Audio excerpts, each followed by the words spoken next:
coming out. As you all know, I'm Senator Sharif Street. This is a criminal justice policy forum. We're focused on the changes that, things that can be done, should be done, and are being done at the state and local level around criminal justice reform. We'll be talking about problems and issues that exist. We will also be talking about solutions and things that progress we have made. We will hear from members of government, elected officials, staff, some folks who work in the judicial branch, some folks who work for the mayor's administration, some folks who work for city council, and some folks who are just activists that are on the ground getting the work done. We will also hear from justice-impacted individuals as well. Look, I am pleased to be here. We are in City Council caucus room, and folks sitting here always feel the weight of governing here, particularly when the picture of my dad staring at me. But in all seriousness, it is good to be here with all of you, and we'll hear from most of you individually. But with no further ado, I want to give a chance to welcome us, my co-convener of this event, one of my closest friends, a member of City Council that actually let us be here, my former executive director of my Senate office, and now a guy who is really doing a lot of incredible things at the local level, the Honorable City Councilman Jim Harris. Well, welcome everyone. Welcome to City Hall. Welcome to our City Council caucus room. It's kind of funny. Senator Street brought up his father's picture. You don't even know what it took for us to get him here for the dedication. He didn't want to do the picture. He's not that kind of guy. He didn't want his mayor picture down in downstairs either. Getting him to sit and paint the picture was a whole nother process too. Senator Street, everybody knows, me and Senator are best friends. Our wives call us our longest committed relationship. It's just kind of funny, but this is a serious topic, and I believe that now in this city, in this city council especially, we are moving in the right direction. There's got to be an equal balance of services, quite frankly, that isn't being provided now. I just got done talking to the public defender's office because we were in there fighting for their budget just to be fully funded. I don't know if they actually ever been fully funded.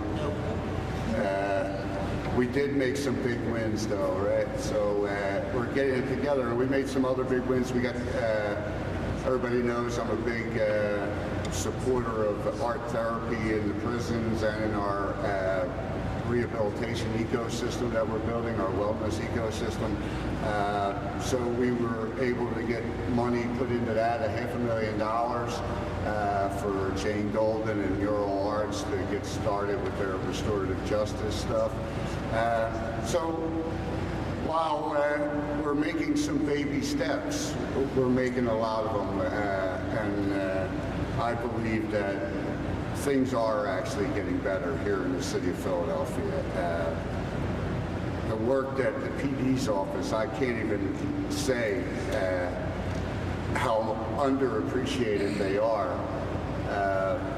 They're the ones that are defending our kids. I live in Kensington. I live in a neighborhood that we don't have lawyers. We depend on the hard work and good graces of the PD's office, and I can tell you from firsthand experience dealing with the budget, they don't do this for money. There's not a lot of money in the government. There's definitely not a lot of money. I've seen the salaries, and it just was crazy to find out that you guys start out at as much as a union laborer starts out with no degree. So that just tells you the story right there. So I thank everybody for coming here. I'm hoping that we can come up with ideas together about how we make Philadelphia a better place for everybody. If we're talking about reforming people in the criminal justice center, we actually have to do that. quite frankly, we had more going on in the prison system years ago. You know, just think about it. I talk about it all the time. Somebody gets a 5-year bid, right? That's an apprentice program. They can be in there learning cabinetry like they used to, so that when they got out, they had a fair shot at going into a place. You know, I was over at, and I'm sorry to drag on, but this topic really sticks with me. I was over at the Juvenile Justice Center for graduation for kids that are coming out of there that finished the PTTI course.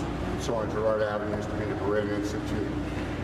I told these kids that they didn't even realize that right now, coming out of there, right, they have a leg up on all the high school graduates because they came out of there with their OSHA certificate. Anybody knows anything about construction, a laborer can't even walk on a job without an OSHA certificate. So right now, that high school diploma, that don't mean nothing compared to that OSHA certificate, and that's where we need to start going. We need to start actually informing people, giving them the skills to succeed, and to stay out instead of being caught up in the revolving circle. I come from the neighborhood. I've seen it a million times. So thank you all for coming, and let's get to work.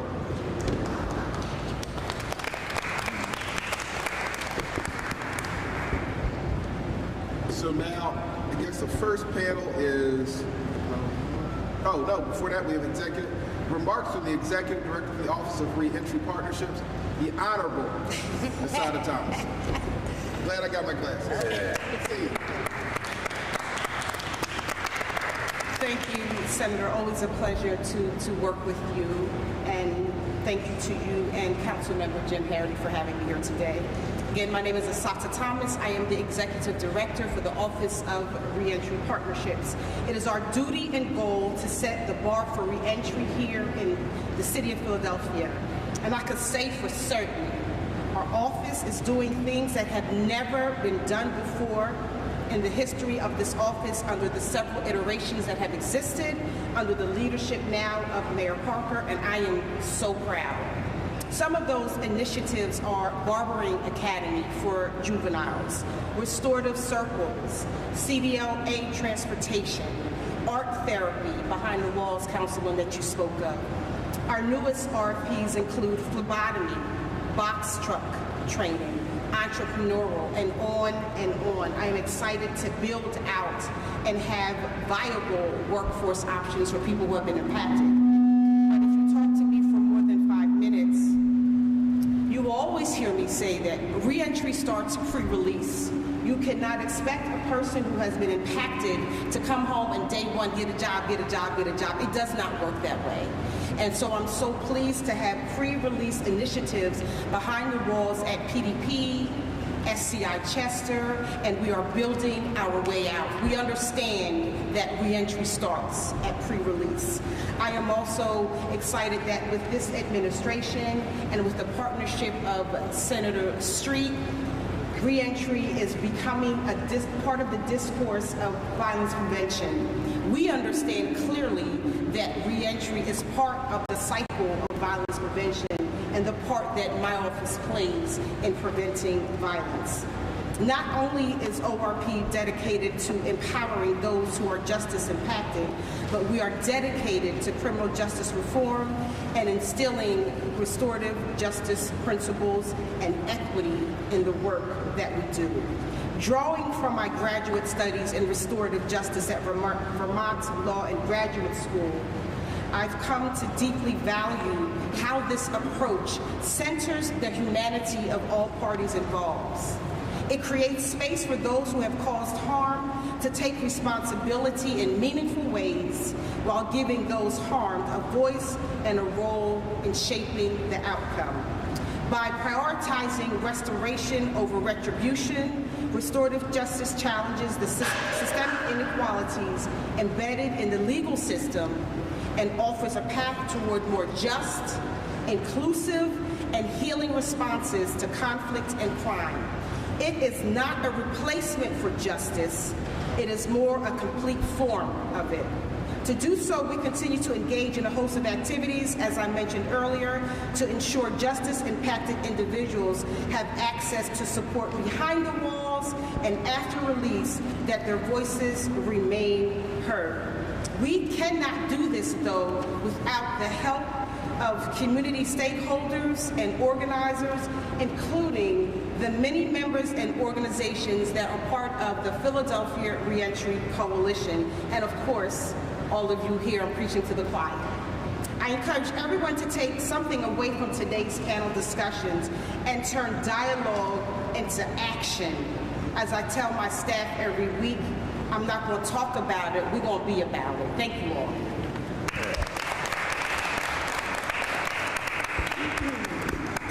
Well, thank you, Director Thomas. Look, this administration has been serious about about reentry, about recovery, about making sure that people have second chances, and they are moving from policy to action, and we appreciate that. Now, look, before we go any further, I want to thank all of the staff from my office who I come up with these big ideas, constantly drop them on people. Council staff and Senate staff, thank you for all the work you're doing. Aisha Richardson, my Deputy Chief of Staff, Joao Cacalves, all of the Senate staff, and Senate Communications as well, Council staff. But the next person who will serve as our moderator for this next panel is soon to be a judge, but is currently a member of Senate staff from our colleague, Senator Anthony Williams, and that is none other than the Honorable Cortez Patton. Good morning, everyone. Thank you, Senator Street. We've been doing this work a long time, and I'm glad to be here with you and all the panelists. So let's get started. This is our first panel on restorative justice practices. And so I don't know if we want to have each of the panelists quickly introduce yourselves, actually, and then I'll have a question.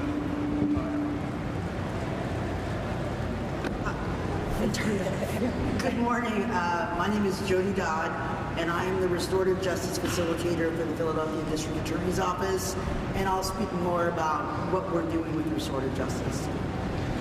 I'm Celeste Trusty. I'm the State Legislative Affairs Director for FAM and a proud Philly Defender board member.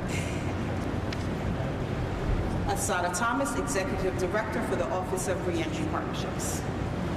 Keisha Hudson, Chief Defender at the Defender Association of Philadelphia. Wonderful, thank you all. So let's jump into the first question. In your own words, could each of you describe the current landscape of the restorative justice system and how we can scale things for long-term sustainability? And any order you all prefer. Okay. So as I said, my name is Jody Dodd. I'm the Restorative Justice Facilitator at the Philadelphia District Attorney's Office. And I know that a lot of people are talking about reentry work, but I'm very proud to tell you that we are using restorative justice so that people don't enter into the system. Specifically on our juvenile programs, we launched in 2021 sending cases. We've sent over 130 cases of young people through restorative justice. I want to be very clear. This is the work of the community.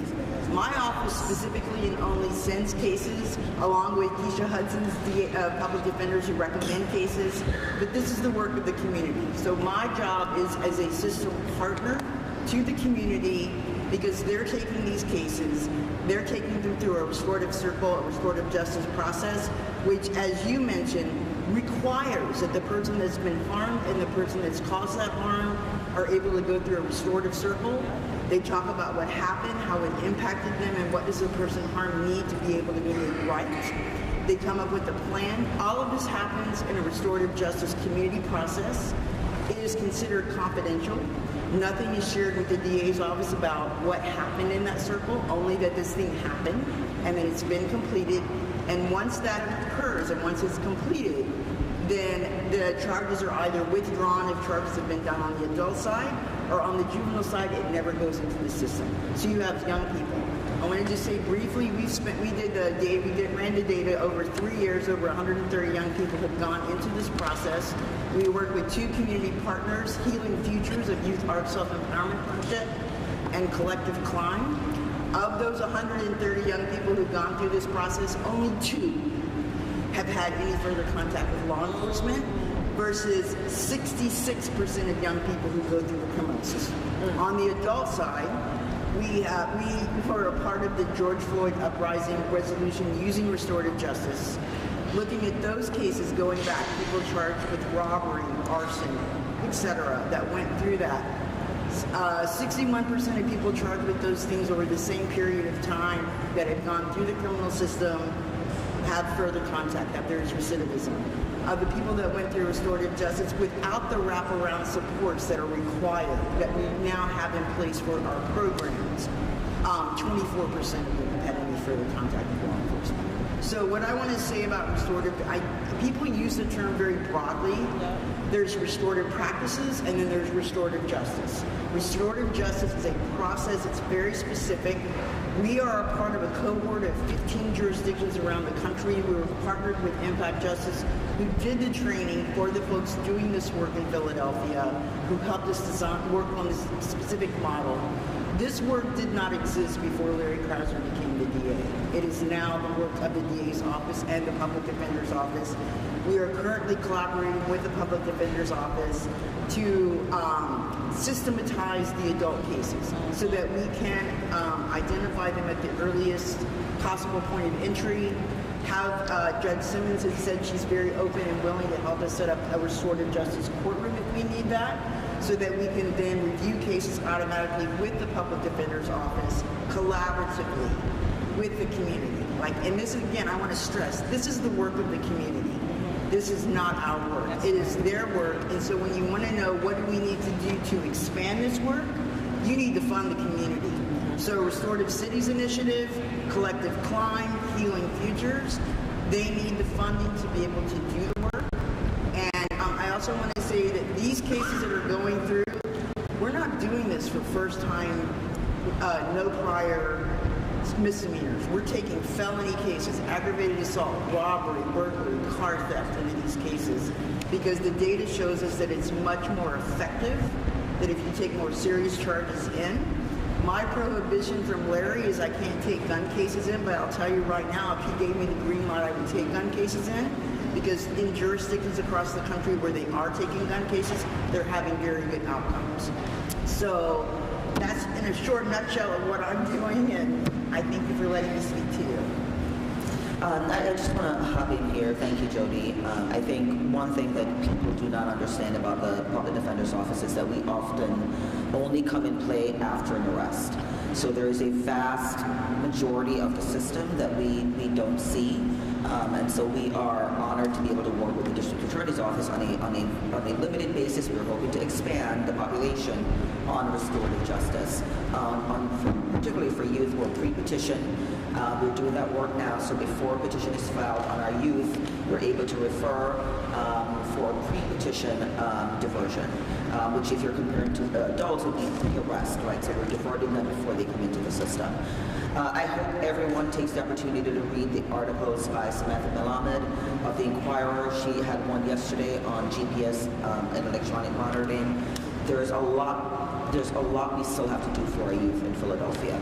But to the extent we can use pre-petition, restorative justice, diversion at its very earliest point, the outcomes for our youth are going to be so much better. The outcomes for our youth once they enter the system are really poor. In terms of the transition from not just juvenile justice, but then into the adult system. So if we can prevent our kids and our adults, again, whether it's first time and or they have contact, restorative justice practices, diversion practices are key. And then on the reentry side, I have to thank the Pennsylvania Commission on Crime and Delinquency. We got our first grant this year to hire a reentry specialist, and so for the first time in the organization's history, we have the reentry specialist. We have been working, we've had 20 clients to date since January. We've had 9 that we started working with pre-release, who are now home, connected to jobs, connected to housing, connected to benefits, and that's one person, 20 clients, and of that 29 are home. But she started working with them 3 months before they even left State Road. So we need funding. These are areas to expand, and on Jody's point, I've been pushing District Attorney Krasner to open up diversion to our youth with gun offenses. And we're hoping that that's something that we can do and something we can accomplish because the success rates across the country are there. I also have to say, it may be controversial, but one of the areas where this is highly successful is in sex assault cases. And I know when we hear those charges, we may think these are not people who are worthy of a restorative justice practice or diversion practice, but I point to what they're doing in New York, incredibly high success rates in putting people who have sex assault cases before victims, who want to be made whole, who want to hear that sincere apology, who want to work with people who are brought into the system on why this happened, and for them to come together and talk that through. It works. The statistics are there. So we are hoping in future budget cycles to get support from the mayor, get support from city council, the state legislature to expand all of these practices. I say all the time that I would love one day when I was out of a job. Yeah. I spent 10 years doing death penalty work, and I'm proud that when I was a death penalty lawyer, one of the things that I did for a client on death row was I was the victim outreach coordinator. And at 8 months pregnant, I knocked on her door because I was charged with being the one to say, would she support clemency for the man who killed her husband, who was on death row? Would she support clemency for him? And I spent a year with her, but that first time I knocked on her door, she opened her door, she let me in. It was a four-hour conversation, and she ended up writing a letter to the governor at that time asking for clemency for Terry Williams.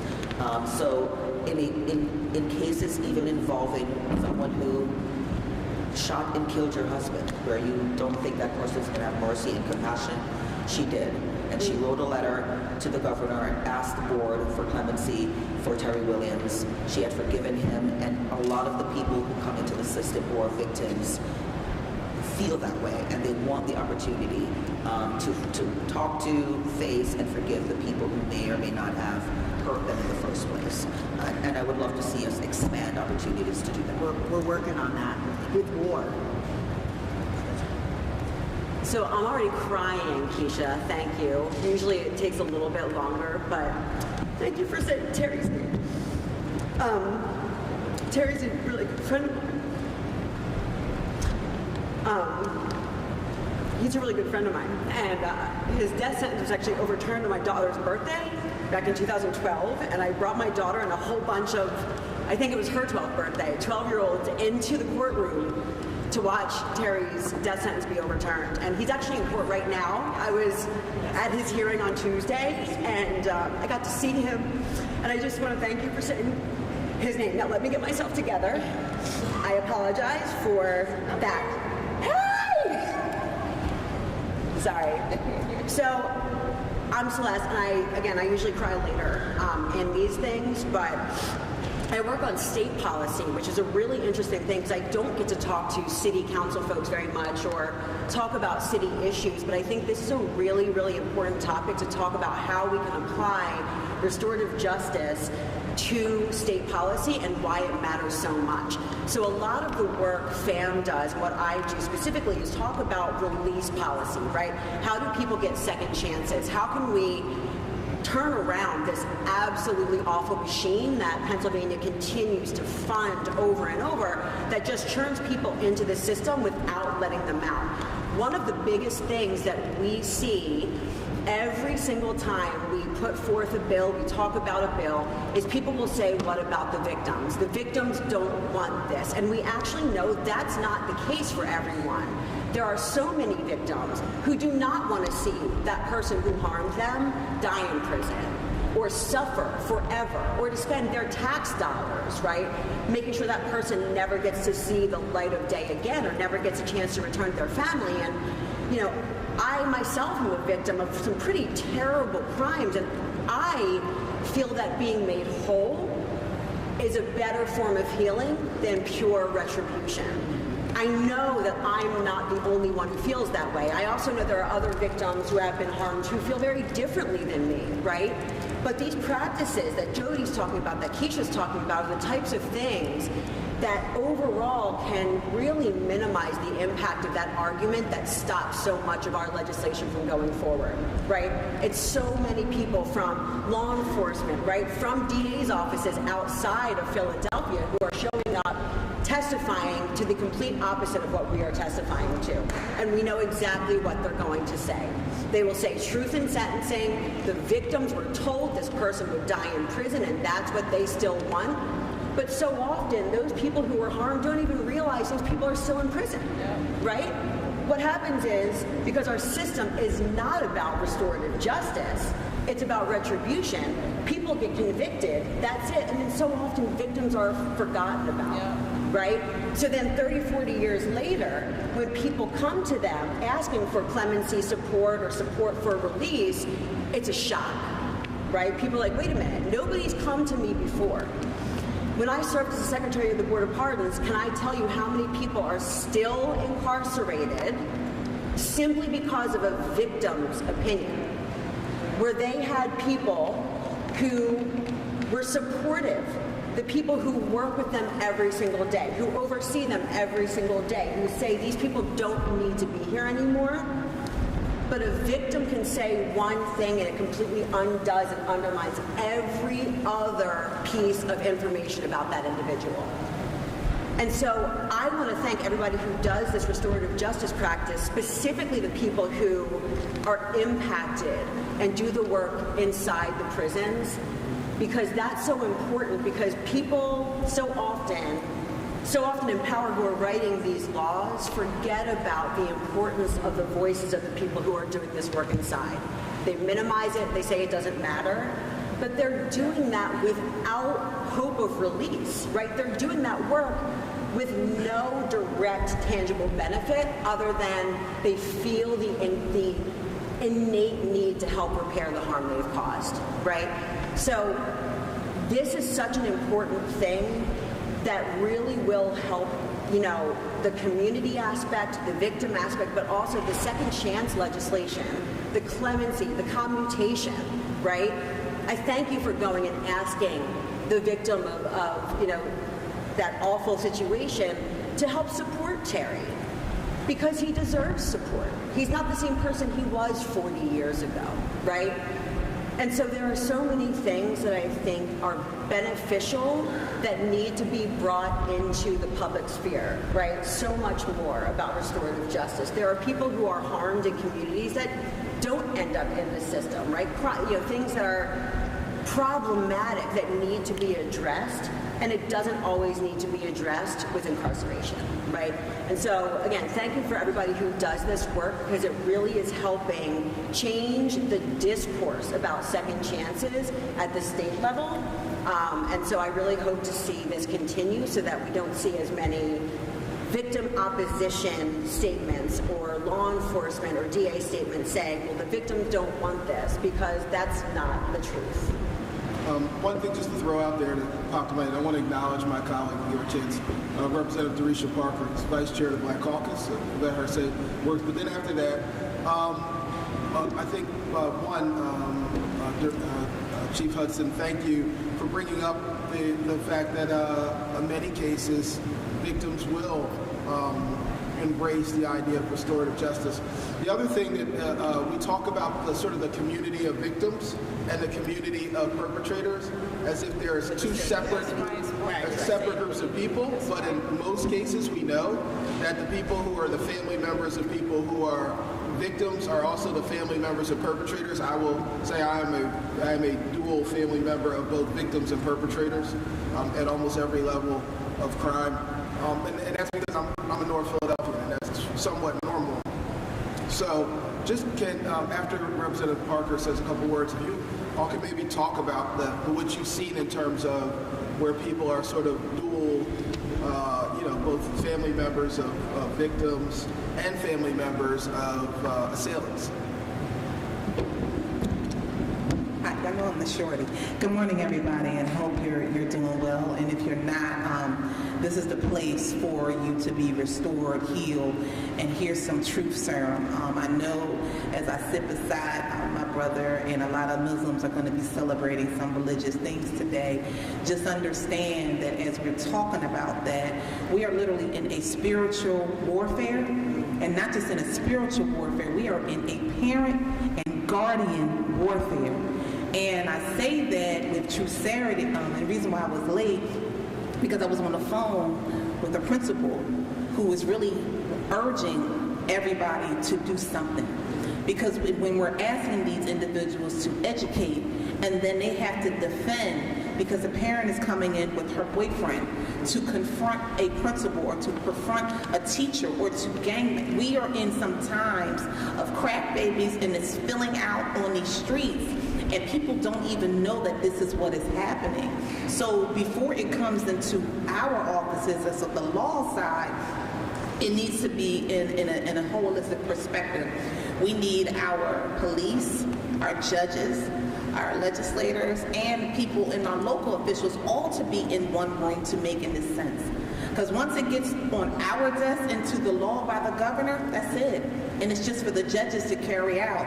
So if it's not working in the legislation that you need to tell us. Because if not, it's going to pass, and then here we are. So I just wanted to give you just a different lens that we are working at, and we're here to learn. I'm not a lawyer. I just listen to what Senator Street tells me to do. And I say that in fun because I'm a real, down-to-earth person. But I'm really serious about this work. I'm committed. I have, in our district that we share, it's parts of Eastern West Oak Lane, Allegheny, Nicetown, Logan, and Germantown.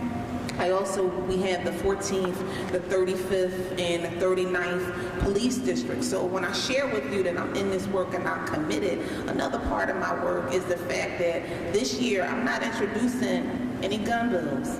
Why? We don't have enough members on my side that can take these votes. And it's not the bills, it's not making sense.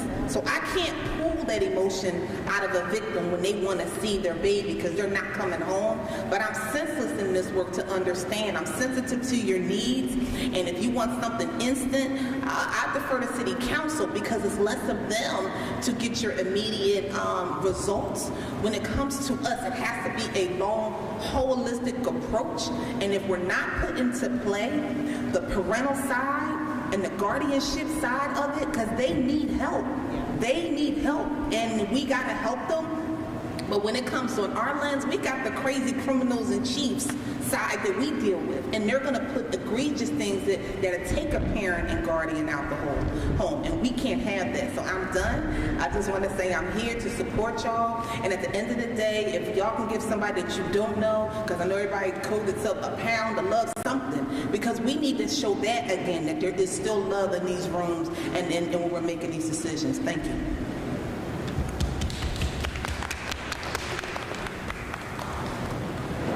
And then I want to acknowledge Sherman McLeod.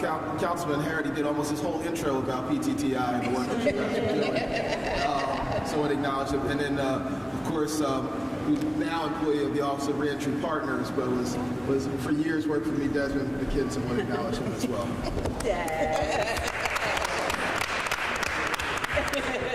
But, back to this idea of sort of dual people who are dual the same communities and dually impacted people, just thoughts. I just want to throw one data point out there that 70% of the defenders' clients, before they became our clients, were victims. 70% of them. I tell Krasner all the time, D.A. Krasner all the time, that the victim that is in the courtroom on that Monday will be my client, but often can be my client that Friday. I'm very, I have to uplift Senator Street's bringing this up because it's not two separate communities. One of the things, our clients do not get the benefit of victim relief funds. They do not get that benefit. I look at our clients as victims. That's often how they got into the system. We do dependency work, so we have a child advocacy unit. Philadelphia leads the nation. It is the #1 city that removes black and brown children from their homes and places them in foster care. We are #1. 1 in 4 of the kids we represent in dependency end up in the juvenile delinquency system, and 1 in 5 of the adults we represent ended up and started dependency end up in the adult system. So we call it the Move to Prison pipeline in terms of when we're looking at the work we need to do around our child welfare system. But our clients, in 23 years of doing this, and as someone who, like none of my clients wake up in the morning and think today is the day that I'm going to commit a crime. I know that is something that people think, not a single one of them. They're brought into the system because everything has failed. Yep. They only come to us because every literal system, whether it's family or community or education or the healthcare or housing or public benefits, all the systems have failed, and then they end up with us. But I am pushing, and I have had really great conversations with the Office of Victim Advocate in the city, that we do need to think in certain cases, as we're talking about restorative justice, that some of our clients are victims themselves, and can there be financial or restitution or restorative practices open to them as well. I want to just say that when I am asking about a case, when I'm calling up a victim, because I want also to say that restorative justice is absolutely voluntary. So if a person that's caused the harm isn't willing to take responsibility for the harm they've caused, it's not a restorative justice case. Yeah. If the person that's been harmed doesn't want the case to go to restorative justice, it doesn't go. So there's that baseline, right? But what I would say is, when I ask the question, do you want this, are you willing for this case to go? 85% of the victims say yes. 85% say, yeah, I'm okay with that. I get calls directly from victims saying, I don't want this case to go to court. I don't want this person to go to jail. I don't want to ruin this person's life. I had a SEPTA police officer who told me he was assaulted. And I asked him if he'd be willing for the case to go to restorative justice, but for the person that assaulted him, he said, they're a young person. I've been on the job for 20 years. I don't want to ruin this person's life. I'm going to go to a restorative circle with this person. So, but what I would also say is that it is true. There is not a black and white, people over here are victims, people over here are perpetrators. That is just not true. I would say that overwhelmingly the number of people that go through restorative justice know each other. Most of the people that are involved in assaults, it's not strangers. It's people that are having a moment. People that were, maybe they got high, people, whatever. It's not like strangers that are happening this moment. So I just think that it's, the thing that I love about restorative justice is it's not crime punishment, it's harm healing. There was a harm that happened, and this process is about healing. So it's healing for everybody. And it's also about giving agency back to people who've been harmed, right? So I have a lot to say basically what Keisha, and I realize I cut you off, I'm so sorry. No, you did, you're fine. But I do think it's important to know that when we're looking at restorative justice for other aspects, I just got a call from Shelley, who's now the Secretary of, and she's saying, can we use restorative justice for people, clemency? They're open to that. Representative Rabb introduced a bill to the judiciary about making restorative circles, codifying them in the criminal procedures so that their confidentiality that happens in circle is codified. It went out of the judiciary and it didn't go anywhere, but it could if it was picked back up. The other place that I'd say is, and I see Sarah's here, we're using it at people for compassionate release. We've been asked by victims, and these are homicide cases where the person is going home, they're terminal, but the people's family want to talk to them. They have questions. In one case, it was a guy who had become a Buddhist, and he was like, it's important for me to know that this man who shot him, that he had forgiven him.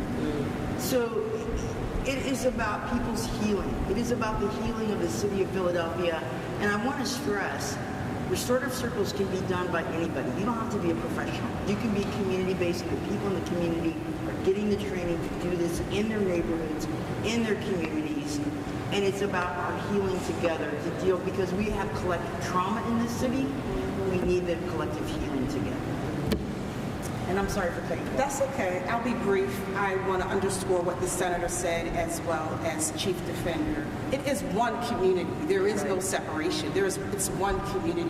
And when we think about the systemic drivers of offender and victim, they're all rooted and embedded in these systemic inequalities, lack of everything, lack of access, lack of funding, schooling, all of those things. And so as we're thinking about this, we have to look at it from a root situation and not from a fruit situation. The fruit is a result of the root. And so we don't think about those other systems that are impacting the victim and the offender, as it were. It's the same community.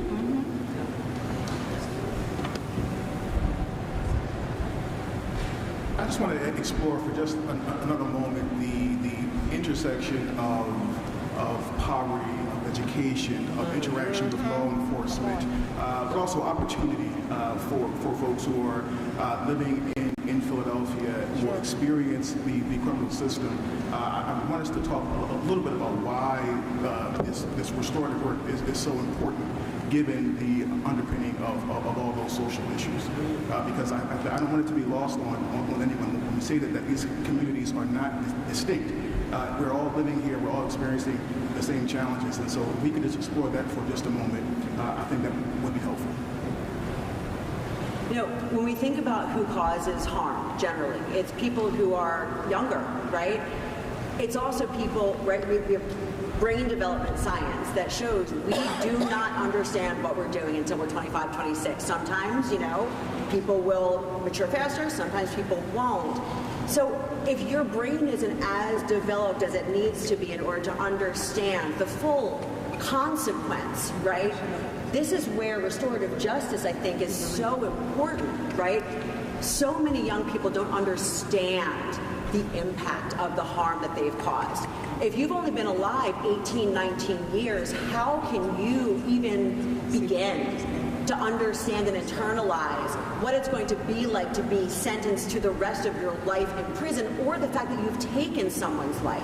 Even if you've committed a lesser offense, that you've taken someone's car, you don't think about the fact that that person might have had to work so many hours to get that, and they're taking care of their family and all of this, and the impact of that, right? And so I'll even say, you know, my partner's car was stolen in North when we lived there, and it was great because restorative justice was offered because it was a 15-year-old who came and took his car, right? He did not want that person to go to jail. He did not want to take that person's life and make a footprint that would follow that person for the rest of their life because they made a silly decision, right? That so many of their friends were doing too. We were all 15. We were all 15. And so I think really making people who have caused harm understand the impact and the gravity of that harm that was caused is a really important thing. Because it does then make people, I think, take a step back, maybe the next time they might want to do something or they might think about doing something. And it also allows people to share with their community members that, look, I experienced this thing, I caused harm, but wow, I didn't realize what that harm did, that it had tentacles that spread out throughout the community, and I don't think we should do that anymore, right? Maybe people will think separately, and when you think about how many people go into the system with an IQ that is so much lower than standard, right? I have a dear friend who now just won a Pulitzer Prize, right? But he was formerly condemned as a child to die in prison for something he was involved in when he was 16 or 17 years old. He went into prison with an IQ of something like 67, right? How can a person who has been failed by every single aspect of their community, every aspect of the system that is supposed to protect them, their children, how do you go to school every day and leave with an IQ of 67? There should be supports, right? How do you then go home and this is the situation that you're in where it's literally kill or be killed sometimes, right? People do not understand the impact of the harm they're causing. And I also think on the victim end, we throw around 20 years, life without parole, 40 years as if it's a blip in someone's life. How different are we from 20 years ago? I'm 43-ish, I think. I'm 43. I'm Baby. I see, you made my day. I love you. But I am not the same as I was when I was 23, right? We're not the same people. And when people cause harm, if they're given the opportunity to be educated about the harm they've caused, educated also about other opportunities in life that don't involve harming your own community, that can only help overall. That can only help heal Philadelphia, which then will also help heal our other communities. And I wish other DA's offices did similar work as on such a high level. I know Philadelphia is such a contributor to the system, but this is so important, right? People don't understand the harm they're causing. So if you get people together as a community and talk about it, it can only help, right? Bring together healing, and then people will not be in this state of, I need retribution as the only way forward. So I want to respond directly to the question that you asked in terms of like looking at the ACEs, the fact that we call the ACEs, right, the adverse childhood things. A lot of times when you're talking about this with folks who maybe haven't had those experiences, it's really hard for them to understand what those impacts are, right? And so my thing that I use now is I talk about COVID. When you think about COVID, it impacted a community. Some people didn't even know they had it. Some people got sick and got better. Some people got really sick, and some people died. And when you think about trauma and the impact on the body, and trauma that comes from the violence of poverty, the violence of not having the resources, and I think of poverty as violence. It's a form of violence, right? So if you think about the traumas of those, there are so many people in the city of Philadelphia that are amazingly resilient and are, in spite of those things, are thriving and growing. We hear stories every day of young people who are just brilliant or doing beautiful and brilliant things. But the traumatic effects of those ACEs can be the killers for others, right? So I think that which is why, again, I'm going to go back to thinking about framing things in a harm and healing model. What do we need to do to heal together? What do we need to do? When is it that we can start this? Like, I look around this room, and this is what I love about the model that we use. We're all each other's neighbors, right?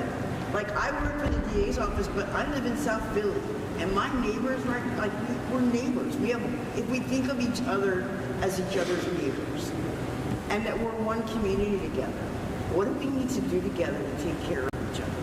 And so if there's people that are feeling that harm, that are feeling those, it's like, what do I need to do to make that, like, what do I need to do here? How can I support you? And I think as I come into this work, that's the approach I take, because I don't have a lot of those ACEs and didn't as a child, right? But at the same time, I did drugs. At the same time, I did crazy things, and guess what? Nobody ever called the police on me. Why? Right? We look at the kids that are going through the criminal system in Philadelphia. How many of them are youth of color? Almost every single one of them. Are you telling me that the kids that are out in Lower Merion aren't doing some of the same dumb things? And yet they're not being impacted the same way. The schools have got to stop calling the police when kids are acting out and think about what do those kids need. Because there's a huge impact for people when the police get called, right? So I just think we're neighbors. We think about how can we heal together. And I'm going to go back to it again. There's this amazing network of restorative justice practitioners in the city of Philadelphia that are doing that healing work. And in my opinion, what we need to do is be lifting that work up, seeing them for the work they're doing, Restorative Cities Initiatives, Collective Climb, Healing Futures, and say, how can we support you to expand this work? Just a quick thought, and then when you said it, on the main line, and when I was in Penn Law School, I used to hear friends talk about when they were young, they were joyriding. Because in the main line, 15-year-old takes a car, steals it, rides around in it, it's joyriding. And in the hood, it's grand theft auto. Right.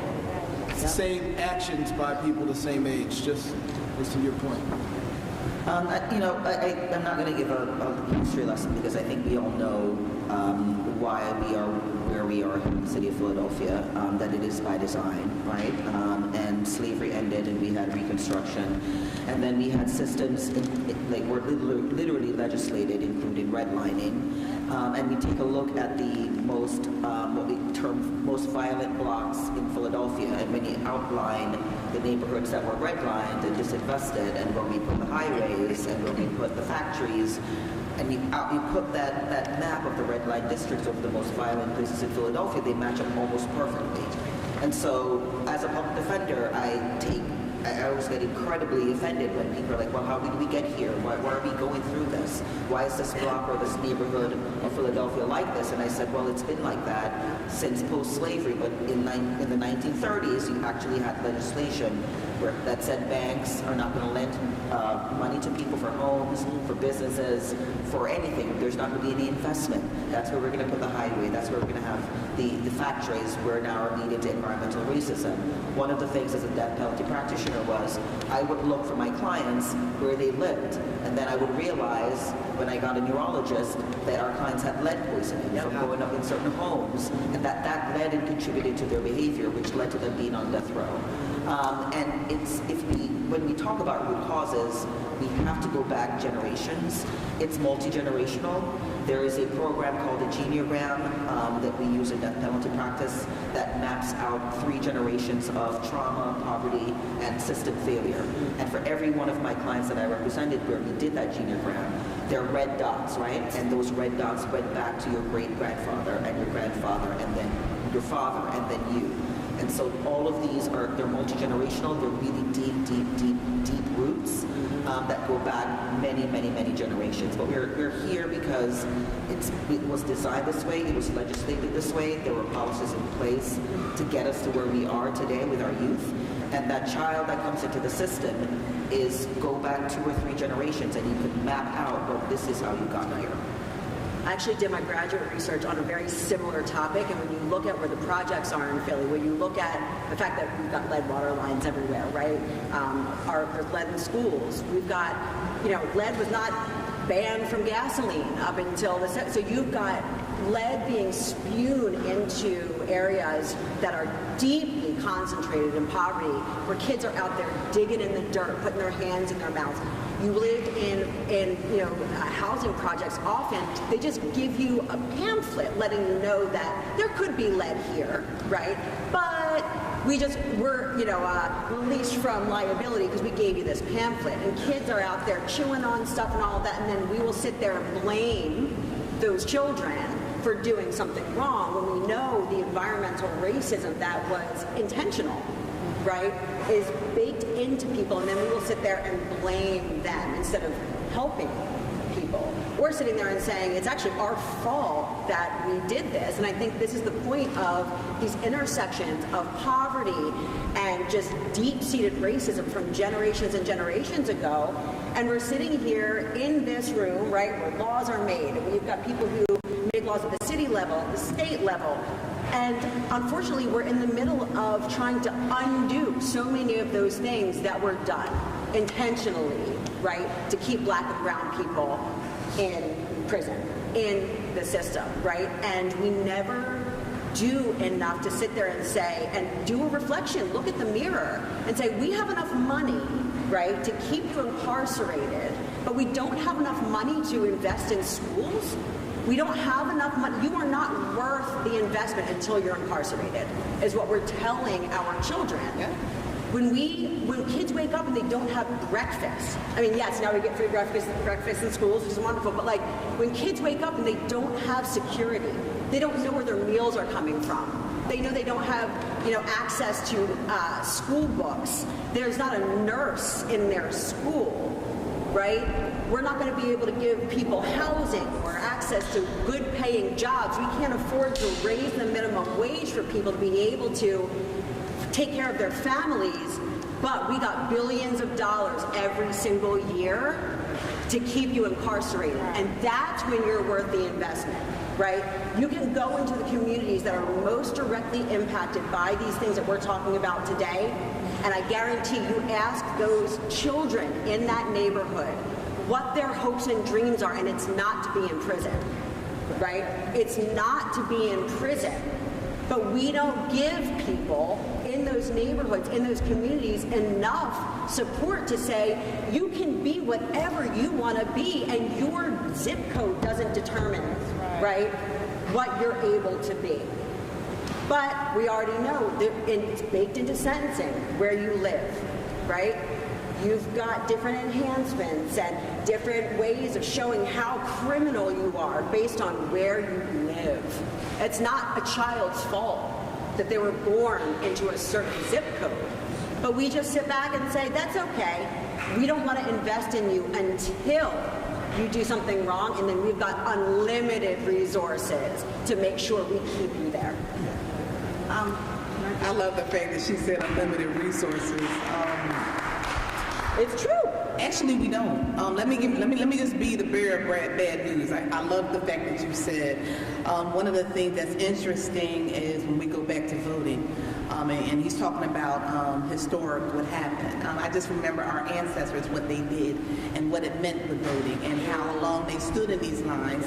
And there was no social media, there was no TV, there wasn't any of these gamuts, and they did it because they knew what it meant, and they knew what it meant when somebody died. Now we don't have that. So when you have that, we have a population of individuals that we made it so easy as far as you could do it in your pajamas, and that's not happening.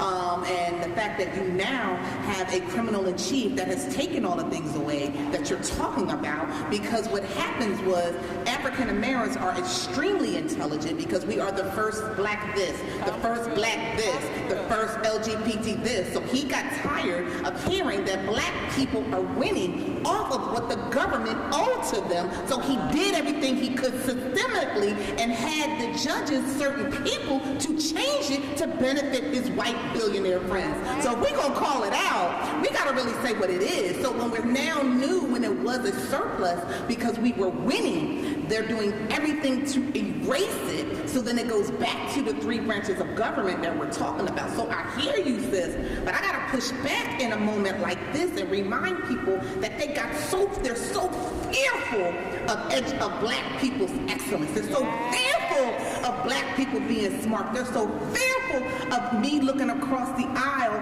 and not seeing anybody on the Republicans that look like me. So when you know they are fearful, they do everything systemically to erase it. Yes. That's what we're dealing with.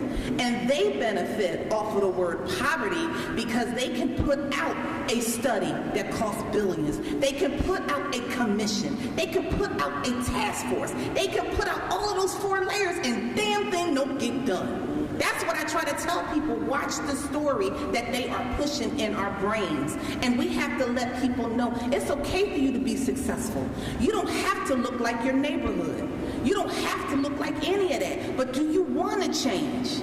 You gotta want to change, and there's ways to do it. Don't wait on the government to clean your block. You clean your block.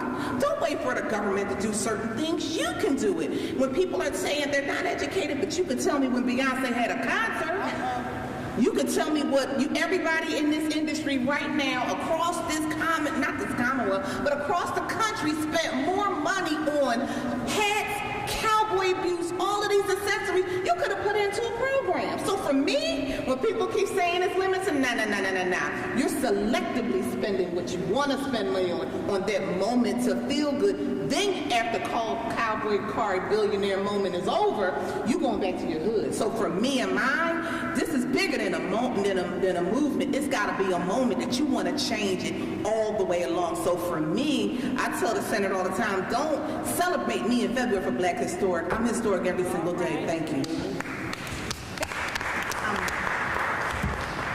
Can I just real quickly, I often say that it's the community that's doing this work, right? And luckily for all of us, Reverend Donna Jones just joined us. And Reverend Donna Jones is the person that is the driving force behind the Restorative Cities Initiative. So as we talk about restorative justice and we're talking about community, I was like, can I say a few words? Because, is that okay? Like, yeah. Hi, I'm, as you said, Reverend Dr. Donna Jones. I pastor Brooklyn Beloved Community Baptist Church in West Philly, and I'm the Executive Director of the Metropolitan Christian Council of Philadelphia, which is historically the Council of Churches for Philly, and we are now a Black-led philanthropy.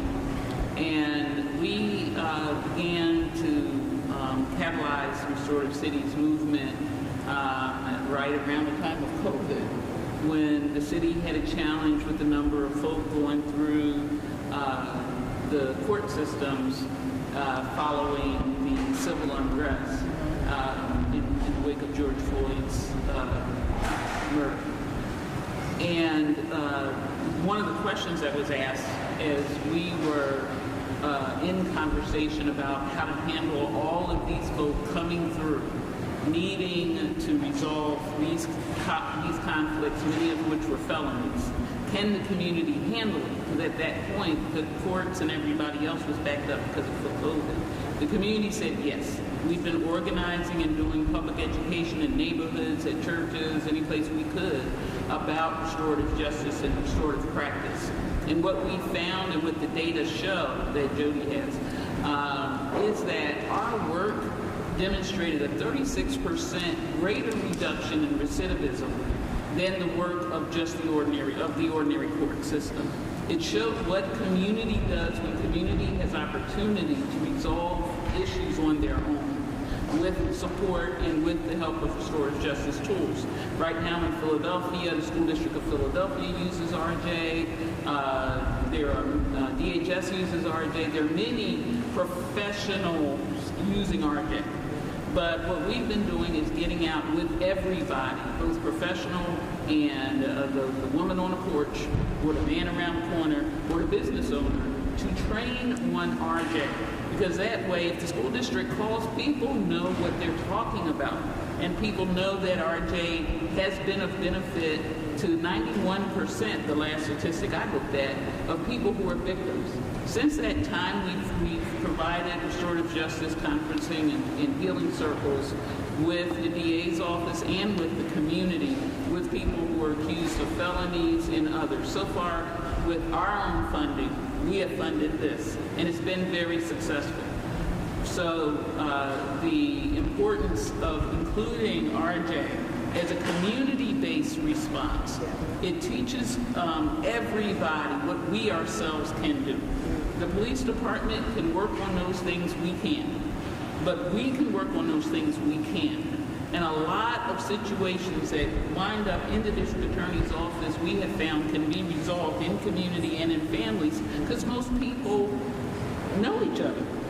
So it's dealing with things at a root place with trusted people in the neighborhood who can help people resolve their issues. We're glad to say that we invested about $500,000 over 3 years into this work. But our little pot is gone. So we desperately need the powers that be to consider requests for supporting restorative justice work in our city. Our goal is that Philadelphia become a restorative city by 2030, from porch to City Hall, from the ground up, not from the courts down, not from the nonprofits down, not from the systems down, but where everybody in every neighborhood understands what this is, as popular education, as what we do, and that the restorative practitioners, of which Philadelphia, I guess we now have over 100 out there, are able to be deployed in support. But this work of partnership requires funding, and this work is coming from the community out. It's not from somebody who came up with a grant. We don't have a grant with the district attorney. We don't have a grant with others. But we are supporting those who need the funding so that the ordinary folk can do this work that they've been doing. It's not like they haven't been doing it. So I think it's over 400 people that the community have kept out of prison and gotten off the felony rolls, literally gotten their records expunged because of this work, but more importantly, rebuilt relationships with their neighbors in North Philadelphia, in West Philadelphia, in Germantown, and other areas where we have restorative response hubs. Thank you. I just want to point out something that sort of got glossed over, but it's a real thing, and it can actually be a tool as folks are advocating you should think about. There was a time when, as Secretary Trusty pointed out, that folks treated locking people up as we had unlimited resources to do that. One of the big changes that is driving Republican support for criminal justice initiatives is nothing that we've talked about today. Facts. They don't care about any of that. Absolutely. What they do care about is the fact that we don't have unlimited resources, and the only reason they care about restorative justice, the only reason they care about reentry, the only reason they care about any of it is it saves money. That's right. And that is a massive portion of the people who vote for this stuff. I have made economic impacts arguments that have gotten things through a Republican Senate simply because they said, you know what? If it means we can save less, we can save money, we will do this.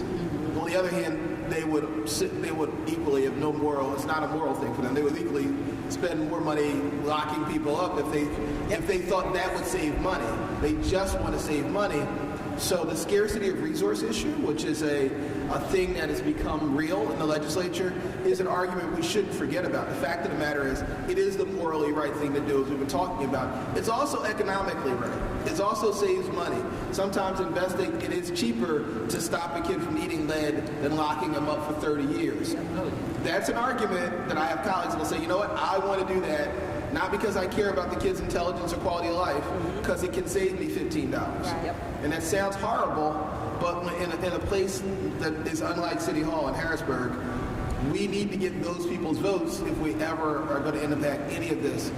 That part. So I think it's just an important part of it, because there was a time, I was around as a staffer when the Ridge years were just creating new prisons, and went 5, 10, 15, 20, 50, 55, I think was our 54 is a peak. But now people are like, you know what? It's too expensive. And Americans for Prosperity and a lot of groups are funding efforts simply because they said we can't afford the bills. And so I think that's an important part of all this. And I don't want to take away from the moral arguments, and I certainly do it from a moral place. But if I'm trying to get 26 votes out of a Republican-controlled Senate, and even in the House where they've only got a 1-vote lead, the one, then it means their economic arguments matter. And they're not inconsistent. The good news is that doing the right thing, the morally right thing, is the economically is the economically expedient thing as well. So I think we should. That's a part that should be. We shouldn't back away from that being a part of the discussion. And in fact, the disinvestment that the Chief Defender pointed out was really expensive.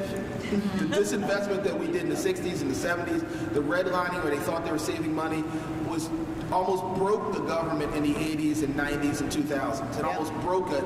And so now there are people saying, we got to do it different because locking up everybody is just too damn expensive. And we were trying to pass some of this legislation. We actually produced posters, and I see the company that did that in the room. We produced posters that said, end death by incarceration because the rent is too damn high. And it was effective. Senator Street, I'm sorry. I forgot my manners. So, hi, Senator Street. How are you? Thank you for No being problem. I here. appreciate you jumping into discussion. So I just want to say to that point, I'm really happy to let you know that our data lab has been working with T.L.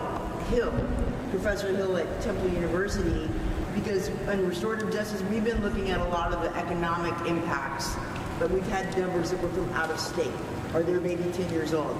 They just did a deep dive and they're getting ready to submit the report in Senator Street. I'm going to be very happy to get it to you. That looks at the economic impact of restorative justice versus incarceration in the state of Pennsylvania. So they're looking at the numbers of how much does it cost to incarcerate someone versus a case going through restorative justice, and looking at it a side by side, looking at the cost of probation, looking at the cost of the court system, etc. And I can tell you that what we know is that it's about $8,000 to $9,000 for a case to go for a restorative justice case. And that means my time, Reverend Donna's time, the facilitators, the wraparound supports, versus $45,000 to incarcerate someone a year. So and being able to lay that out, and Professor Hill got really giddy with his data and went into such a deep dive. I said, I can't, it's too much. So create a couple of sheets of paper and give me some charts and let's go for it. But we're going to have that available for the elected folks to be able to say, this is what, this is the cost-benefit analysis in the state of Pennsylvania. And one more thing as I'm jumping. I want to lift up both the District Attorney's Office and the Defenders Association because we are not under contract with either. And they've been amazing at partnering with the community at the community's request as opposed to the other way around. And that's an example, I think, that Philadelphia can show to other cities, is that. So there are other cities who call us, Richmond recently. How did you do it? It's because of the strength of communities. And when communities step up, for us to be a city where agencies say, oh, yes, but, if those agencies don't have the funding, and if the community doesn't have the funding, all of this cost savings, it goes down the drain.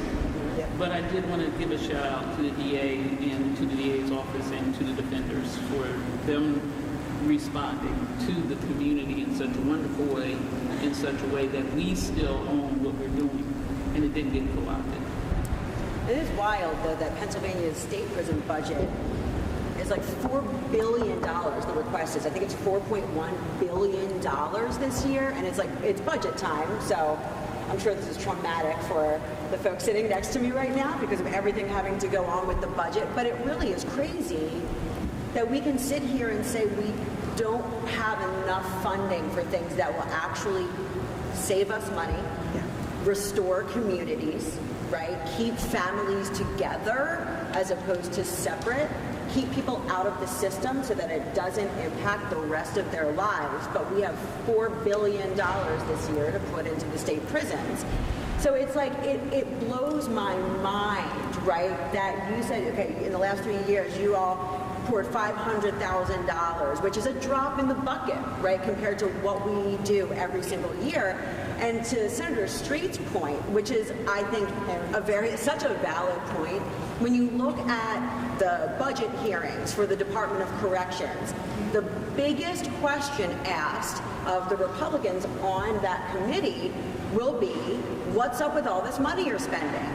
It's rarely what is the human cost, the human impact, the impact of our communities of incarcerating this many people. It's why are we spending so much money doing this? And something's got to be done because every single year you keep coming back and asking for more and more and more. And part of it is because they don't have enough staff to actually have care and control, or whatever they want to say, over the population. So instead of us being able to allow people to come home, now they're hiring 18-year-olds from the community to be corrections officers in the prisons, which to me, as we talked about earlier, and the impact of youth and different situations, I'm not sure an 18-year-old is the best person to be a corrections officer, right? And so we just keep coming up with these absurd ideas to try to figure out how to maintain this disgusting system that we have, instead of just stepping back and saying, like, all right, we did a terrible thing, and what can we do to make our Commonwealth better? Make our Commonwealth better. It's not just specific communities. What's good for one community is good for all, right? And I think that is what a big disconnect is. We've got a lot of people in office who do not look like the people who are going into prison, right? So they think their community is not impacted. But some of the people, when I was at the Board of Pardons, some of the biggest counties and populations of people who were applying to have their records cleared were from smaller counties, right? And so many communities are impacted by the exact thing that we're talking about, whether it's misdemeanors through felonies, everything, right? And it just blows my mind that there's not enough funding for these beautiful practices that actually create holistic healing, but we do have enough to put $4 billion into keeping people there. And I will shout out Senator Street for being one of the most prolific and hard-fighting people in the Senate for this work. Even before people were paying attention, you did this work, right? We're aligned on most things except for our daughters row against each other every year, and so we're enemies 1 hour of every season. His daughter actually beat my daughter this season for the first time. But This is something that's incredible, right? We need to see more people who are from impacted communities run for office. People think running for office is something that only special people get to do, or people who have connections or whatever. How many people have we seen come from communities and have community support, who are now in office, who know the people who are impacted by this, and they can take those stories into the legislature and say, no, no, no, no, no. This is how it actually really happens. Thank you. We appreciate this robust discussion. Our panel, our first panel has now come to an end. Thank you so much for the work you're doing around restorative practices, restorative justice. It makes all the difference. Our policymakers in Harrisburg and in Philadelphia have some homework. You've given us some great opportunities to go back to our colleagues to try to move this thing forward so we can scale this and have greater impact. So thank you all. Thank you. Thank you. Just let us know how we can help. Right.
there was a kid that was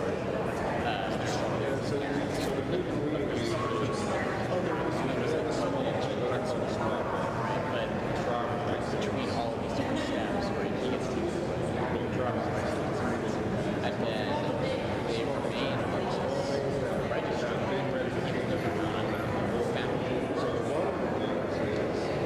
right, there are, it's a, I can't remember which things there's a founded, unfounded, and there's like the in between of like,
If we could all take our seats so we can get started with the second panel. Thank you.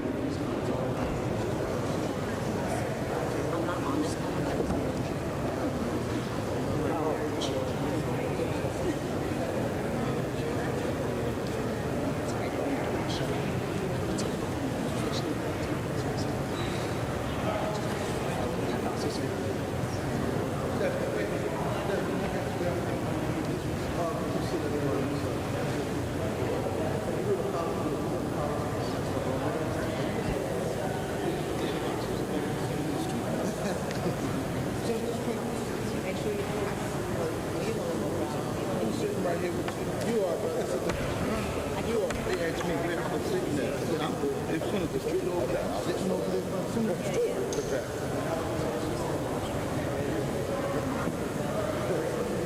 Henry gave me some socks for my wife. You think? I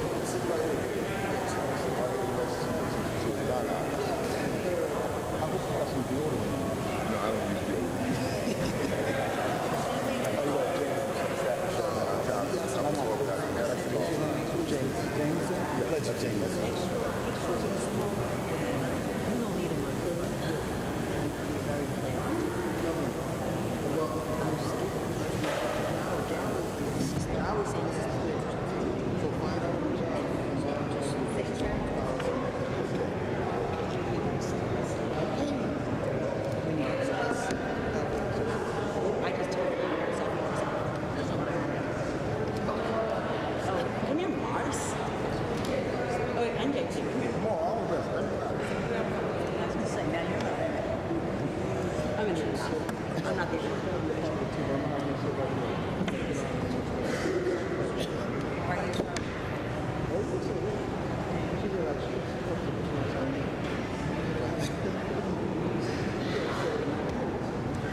Senator Street has actually one of his staff members, Henry. He'll take some socks for your wife. I said, yeah, I'm going to tell her I'll go. Oh, I got the socks too. I'll make the socks.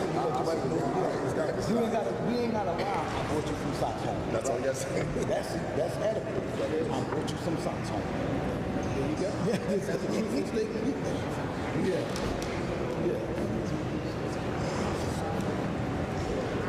Good morning, everyone. Welcome to our second panel. In this panel, we will be discussing opportunities for innovation within our legal system, but also we want to explore the lived experiences of some of the folks who are justice impacted. And so thank you again, Senator Sharif Street, for convening this criminal justice forum, this criminal justice policy forum, so that we can have robust conversation about what's going on within our legal system here in Philadelphia. And so, Senator Street, any opening comments? Well, look, I want to thank everyone that was here. If you heard the earlier panel, we had some of the professionals that were dealing in this space. Now we're going to hear from, we're going to have a mix of professionals, people who are providing some services, and justice-impacted individuals. So we'll have folks from a variety of walks of life. Again, for those who may be joining us a little later, the purpose of this is to examine ways, things that are going right, things that are going wrong, things that we can do better. We want to be solution-oriented, but we're not going to shy away from talking about and articulating the problems that exist as well. The reality is, if we're going to create good policy, we have to benefit from the ideas of everyone. And so with that, let's let folks introduce themselves. Good afternoon, everyone. Keisha Hudson, Chief Defender of the Defender Association of Philadelphia. I'm Sherman McCloud, Philadelphia Technician Training Institute. I'm the president of the school. We're at 1901 Restaurant Ave. Good afternoon, everyone. Taylor Pacheco, Executive Director of Philadelphia Lawyers for Social Equity. Good afternoon, everyone. Jamison Roberts, Chief of Staff to Sheriff Rochelle Blau in the Philadelphia Sheriff's Office. And good afternoon, Desmond Kingston for the Office of Reentry Partnerships. Introduce yourself. Sappho Fulton, CEO of Women Beyond Borders, also with the Office of Reentry Coalition Chair of the Health Subcommittee, also with Hafi and something else. I'll tell y'all later.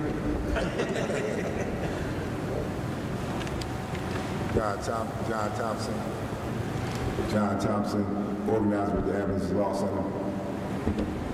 Nana Kwesi Atimu II, also known as Bobby Harris, CEO of Atimu Africa Development Service and the founder of Unincarcerated Minds. All right, thank you. We're going to start our conversation with Taylor and Keisha, if we're able to specifically talk about some of the work you've been doing with reducing those criminal records that are holding people back, and what opportunities you all see in terms of making changes within the system to help folks move forward overall. Yeah, hi everybody. So my organization does pardon and expungement work. In Pennsylvania, those are two different types of clearing a criminal record that are, they achieve the same goal, but they are necessary depending on the type of the record. Essentially, if you have a record that did not end in a conviction, a guilty plea, any kind of finding of culpability, it's eligible for expungement with some limited exceptions. If, however, you did plead guilty or you were found guilty after a trial, it has to go through the pardon process with the State Board of Pardons and eventual approval by the Governor of Pennsylvania. Most of our clients do need both. Most of our clients are coming in with very old records, 10, 20, sometimes even 30, 40 years old, and these records are still following them, still holding them back. And they sometimes have been fighting this for most of their adult lives. And it's oftentimes an offense that they committed when they were 19, 20, 21 years old, nowhere near the same person now at age 40, 50 even, that they were then. But they still, for most of their lives, have been unable to achieve their goals because of this record.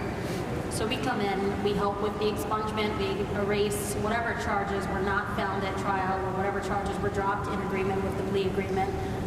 But then we take them through the pardon process, which we do have good success with. Actually, the Board of Pardons is meeting this week right now today, so if I'm distracted a bit, please forgive me. Getting texts from my team. But it's a slow process for a pardon. I meet someone at a clinic and I tell them, look, this is going to be a 5 to 7 year journey with us. We are going to start your application. We're going to help you through this process. We're going to prep you for the hearing, but please know that this is not instantaneous. It's going to be slow. Yes, you have earned it several times over, likely by the time you meet me, but I can't expedite this process. I can't speed it up. The Board of Pardons are incredible professionals. They work very hard, but they have a ton of these cases before them, and they have a very small staff. So it is a 5 to 7 year game. That, I think, is the biggest challenge that I have, bringing people in, telling them, yes, I can help you clear your record, but I can't help you for 7 years. They need a job right now. They need housing right now. Their kids need a chaperone for their field trip right now. It's difficult to tell people, there's nothing I can do to speed this up. We'll get there, but please wait with me. So I think the biggest thing I would say is probably funding, to increase the Board of Pardons staff, to increase the capacity of the Board of Pardons itself, to hold more hearings in a year, to process these cases faster, but also just to help people know that this is a thing that they deserve. And despite the fact that it doesn't seem prioritized, it will happen. And if we can speed that up, that's important. I think one of the things, that we have to realize is that the moment you come into the criminal justice system, the collateral consequences start to mount, right? And they say within 1 day, but especially within 3 days of being incarcerated, you are at risk of losing so much, not to mention family separation, but your housing. Our clients don't work jobs with sick leave and vacation time, right? So missing a day of work means you will have no job. So the consequences mount, and then at the end of it, you have this criminal record that is incredibly complex to clear and takes time. And we hear every day at the Defender Association, right? Clients who come in thinking that we do this just as a matter of course. We don't have funding to have this be a stable part of our practice. We have a grant through the United Way, and we are very privileged to have that grant, but it's grant funding under the Promise Grant with the United Way that allows us to do these clinics in partnership with the Office of Reentry and other partners, organizational partners, CLS around the city. But it's not a part of our practice. Clemency and commutation is not, we have no funding to be able to do that work, and there are clients who write us all the time to say, can you help me or write my clemency petition or help me get commutation because I'm ill. We don't have the funding to do that representation. So I think funding, I'm going to end with funding, right? We would love to be able to have expungement be just a practice of the public defenders, where at the end of your case, we're just automatically doing that work, but we are just not funded to be able to do that right now. And to pick up on a great point Keisha raised about commutation, commutation is to commute a sentence for someone who's currently serving an incarceration term. Our pardon work is for anyone who's already been released and is seeking to clear their criminal records. We also don't do commutations at Pulse. We do not have funding for that work. And like Keisha, we also receive letters daily from people who are incarcerated saying, please, can you help me get my life sentence commuted to parole? Can you help me get my death sentence commuted to a life sentence without parole? We can't. We don't. Unfortunately, we don't have the capacity. We don't even have the funding to serve all of the clients we would like to serve for pardons. So this is work that I think it's inexplicably intertwined with poverty, right? Every high arrest community in Philadelphia has most adults with a criminal record who are held back from so many careers because of those criminal records. So if we don't prioritize helping people who are in those communities get careers that can support their families, what are we talking about when we discuss poverty? We're not helping people take care of their families. And Senator Street raised a good point earlier about helping kind of cross the aisle with this issue. The arguments I make in Harrisburg are saying, hey, these are people who will otherwise need state benefits if you do not help them get free of their criminal records to get a better paying job. That is the argument that brings everybody to the table of, oh, okay, well, you know, if they just want to work, they do just want to work, right? Everybody really just wants to work. Quick question. How much would it cost? Ooh, I love that question. So we do pardon work at a very intensive level that has a high success rate. We offer pardon application prep, we offer mock hearing prep, we offer peer support group prep going into this process. It's about $5,000 worth of work on the low end, I would say. Private attorneys will charge about $15K per pardon application representation. We are trying to reach as many people as we can, so that's the kind of bottom dollar number I could probably reach. I meant the aggregate. The aggregate for the state or for, say, a legal service provider? How much money do you need to do what you want to do? Pulse's operating budget is $1.2 million, and that was reaching about 5,000 pardon clients a year. So if you wanted to serve the full population that you need to serve, how much money would you need? We could easily hit $2 million. We're getting clinic requests constantly. So like another 800,000? All you got, Senator. Yeah. Yeah, okay, all right. That'd be amazing. So one of the things, and I don't want to jump in here, I'll let people continue, but look, there's not unlimited funding, but, you know, one of the things that I've made clear to folks is you should ask for what you need, because in a $52 billion budget, $1 million is a rounding error. Pass it to me to say yes? Oh, okay. Talk about, she asked about money, so. We're going to make sure that we're going to make sure that we put in requests to Chairman Hughes and Chairman Harris for some more money for y'all. It's so interesting. He teed it up. I'm State Rep Theresa Parker from the majority side of the House. So anytime he's talking about funding, I feel like I came in right for what the ask is. So I know Senator Street is going to make sure that we get the letter of support so we can make sure that we're lobbying on our side of the aisle. And also, it helps the data and the statistics and in the letter so we understand it. And I also sometimes I do it regional. Just say where you're seeing it coming from. If you have to do it by counties, if you have to do it by zip codes, whatever, but that also helps to bring it home, because we all need to look at this lens when individuals are asking for funding, because if it keeps looking like it's coming from one region, then we're always going to get the brunt of it. But if you're also showing that it's coming from collar counties, if it's coming from other worlds, if it's coming from other areas that we have to get votes from, then it also helps make the arguments. I'm listening to what Senator Street said, so I think that's what we got to do. Which is a great point. I love that you said that. Something that we saw when we started doing pardon work at Pulse is that despite Pennsylvania having, Philadelphia and Allegheny County on each side being probably the highest arrest, highest criminal record generating counties, they were among the lowest levels of pardon applicants among the states. We would see Lycoming County, we would see Washington County, we would see all of these states with high levels of pardon applicants. And that's a racialized figure, right? The fact that Allegheny County and Philadelphia County have so many Black adults who are seeking pardons, but Black adults with criminal records, I should say, but low levels of pardon applicants was a concern. That was part of why we jumped into this. We work feet first, and something we still hope to change. Okay, again, I'm Sherman McLeod, the president of Philadelphia Technician Training Institute. At 9, my family imploded. I got myself in a lot of trouble. And back and forth for almost 9 or 10 years. And before I turned 17, there was a young lady that came into the community and made me understand that this is wrong. That her kid was impacted in a way that was not good. Sure, pull the mic closer to you. Yes, thank you. And thank you, Senator, for this opportunity. At 17, I decided to get out of the street and take advantage of opportunities I saw that could be some possibilities. I got my GED, and 5 years later, I graduated from Drexel University in the top 10% of my class. Not saying that to brag on me, but just to show what we're doing now with Philadelphia Technician Training Institute is doing the same thing with some really strong minds out there, people who they really do know the math. They know, and we teach them what a 16th of an inch, 1/16th of an inch is a thing that builds the whole world up. Unless you're a machinist, that gets you down to in the thousands. We train them in masonry, concrete masonry, electrical systems that they can work in the back end of manufacturing. We train them in framing to build up homes.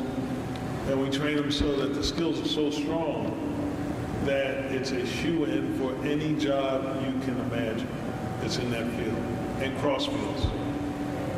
It's a really important thing to understand that we're working to link the business community with the community itself, because there's a lot of opportunities out there. We spend quite a few dollars of our own money to help kids on Saturdays. We're expanding our facilities by 15,000 square feet. We bought that whole block on 1900 block of Girard Avenue.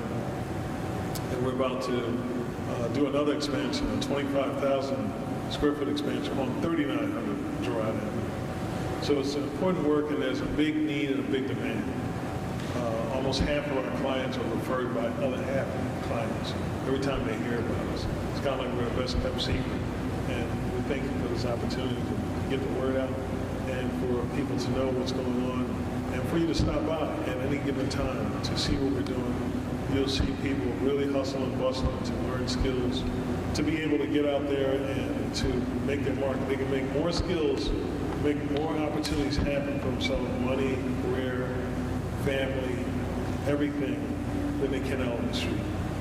That's a win-win. And now trades, as we all know, that's a big name in the community that carries more weight now than it ever did before. You can't have anything, you can't have an idea unless you have a skilled labor. You can't even rebuild a city without having skilled labor. And you can't repair the city without having skilled labor. Those are three important facts to know. So we thank you once again, and please, our website is ptt.edu. It's pretty easy to remember.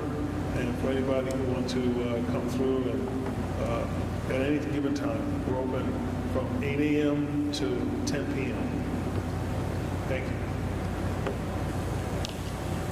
Thank you, sir. I'm going to shift just for a moment, because you mentioned the value of doing this as a community to the chief of staff over at the sheriff's office. And if you could talk with us about some of the community partnerships that you all are building out. And then I want to shift back to this conversation about our lived experiences. But I want to highlight that point for just a moment about some of the community partnerships that you're building out as we engage in this work. No, absolutely. Sheriff Blau and the Sheriff's Office partners with anyone that's willing to help our young people. And I really appreciate the program that you just said. And I think it's the perfect time to introduce this under Sheriff Blau's leadership. We're exploring the opportunity to have a Sheriff's Explorers program to reach the kids from 14 to 19, given that they graduate from the program, they have a career pathway to potentially being a deputy sheriff. However, if that's not something that they're interested in, they can also have life skills to go to other opportunities. What a lot of people don't know about the sheriff's office is a lot of our deputies are CDL trained to transport the prisoners to court facilities. And that is a certification they can get under this program. So you're thinking about a 19-year-old young man or young woman with a CDL license who may not want to go to higher education, but is coming up with a CDL certification, and we know how great and well-paying that job is. So I think it's just a perfect opportunity to introduce that to the panel. Yeah, it's really important that what we've seen is, I have guys that have been in prison for 10 years or more. They come to our school, and they come into my office and cry. Really amazing. They say, you brought us so much Just a bit into the microphone. Thank you. they cry because they say, you have brought us more opportunity than I ever thought would be imaginable. We give them transportation every week, and they can use that transportation to go anywhere, day or night, on the weekend. We give them food to take home also, and we give them counseling services, and we let them know that getting these skills, you actually unbundle your opportunity in the society that we live in at a very basic level. And it's one of the things that I found that, and for myself, is that every business and every leadership, especially around this table, is very important. And I'm really so happy to be just included in this with our team here, Donald Jackson, which is our business partner, and Nicole Powers, who's sitting to my right, is that everybody can contribute something. We train people in things that takes only a few hours to learn a very important trade, some very specific trade.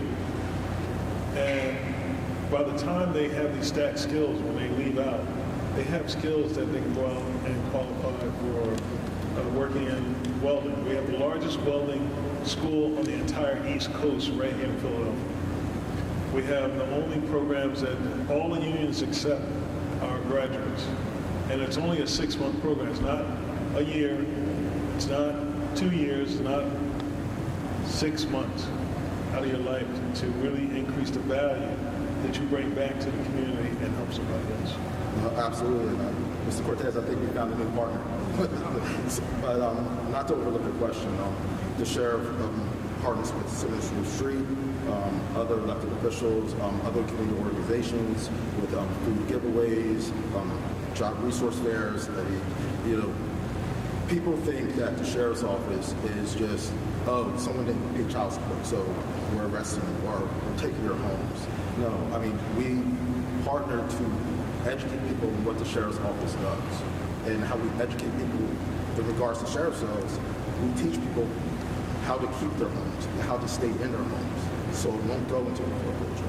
So I appreciate that question. Thank you. Absolutely, thank you. And so now let's shift our conversation more to our community stakeholders.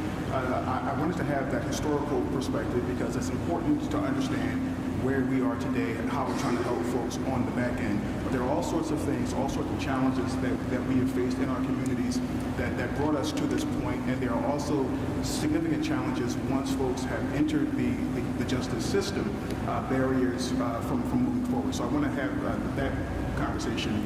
We can start here if you'd like. Thank you, Cortez.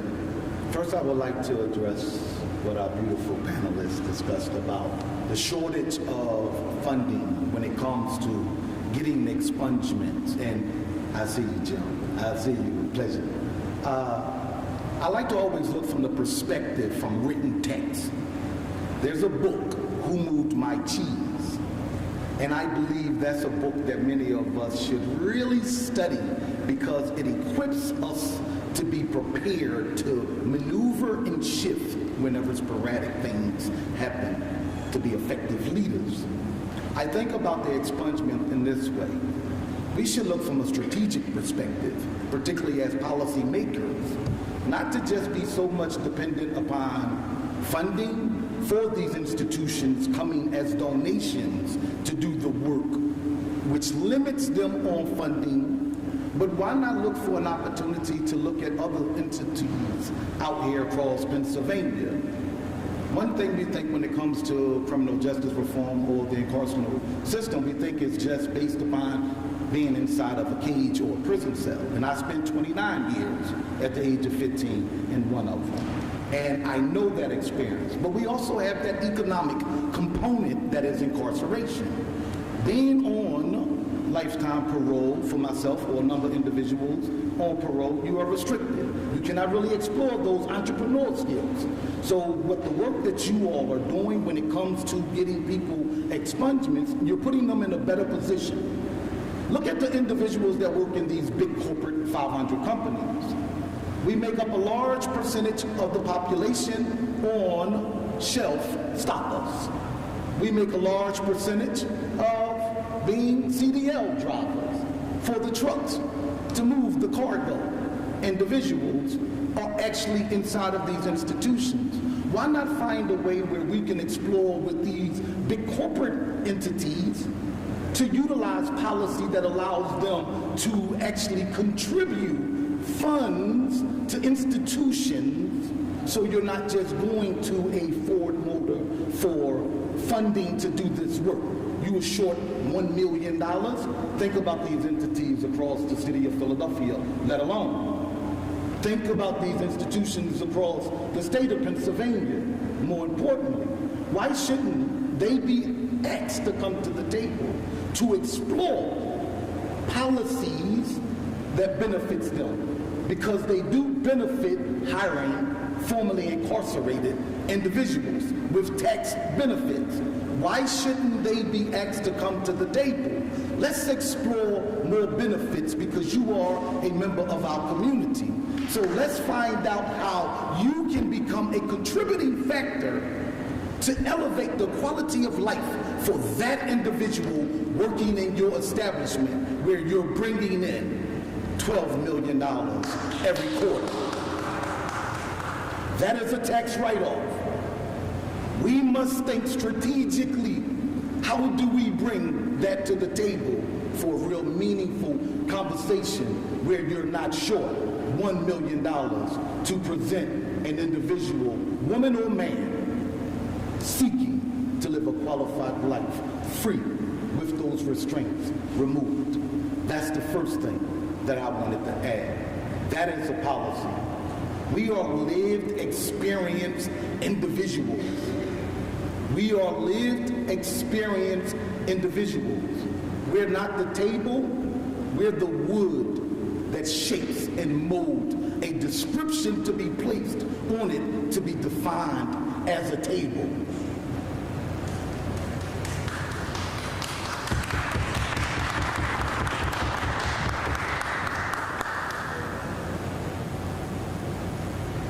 I think, speaking as someone, my name is Mercedes Bonilla for the record. I think speaking as someone in this panel, along others that have lived experience, one thing I want to back up and go back is the process of understanding the pardon process. The question becomes, how many people have been going through a pardon process and was denied due to not understanding what's on their access and review record? I am one of them. A disposition was not put in for charges against me many years before charges that I took a case. And come to find out, the reason why I was pardoned, the secretary told me, she said, go back to your access and review. Can't tell you much more. Have a good day. When I went back and got these records and saw what was there, that is not public and or something that I can find on a normal fingerprint review, when I go back, the problem now becomes the court system. This panel had courts in it, right?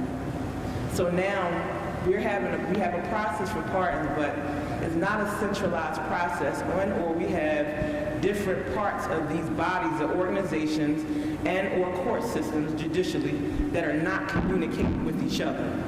We have clean slate law that was implemented. How many people actually went back within the court system and did an audit to make sure every case was properly documented? Those are the numbers that we need.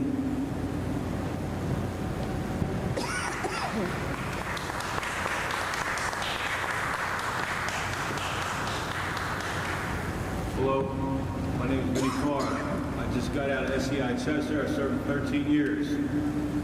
I'm here to be a voice for the 100 lifers I left behind. I was a CPS, Certified Peer Support Specialist. I was assigned to a prison infirmary. These guys, those lifers that had 30, 40, 50 years in. Some I held their hands until they died. That's death by incarceration I've seen firsthand. I'm very passionate about this. Especially when I see on TV, Governor Murphy over in New Jersey pardoning 190-something people that are doing well in prison after 25 years, change their life around. I watched Governor Newsom in the state of California do the same thing.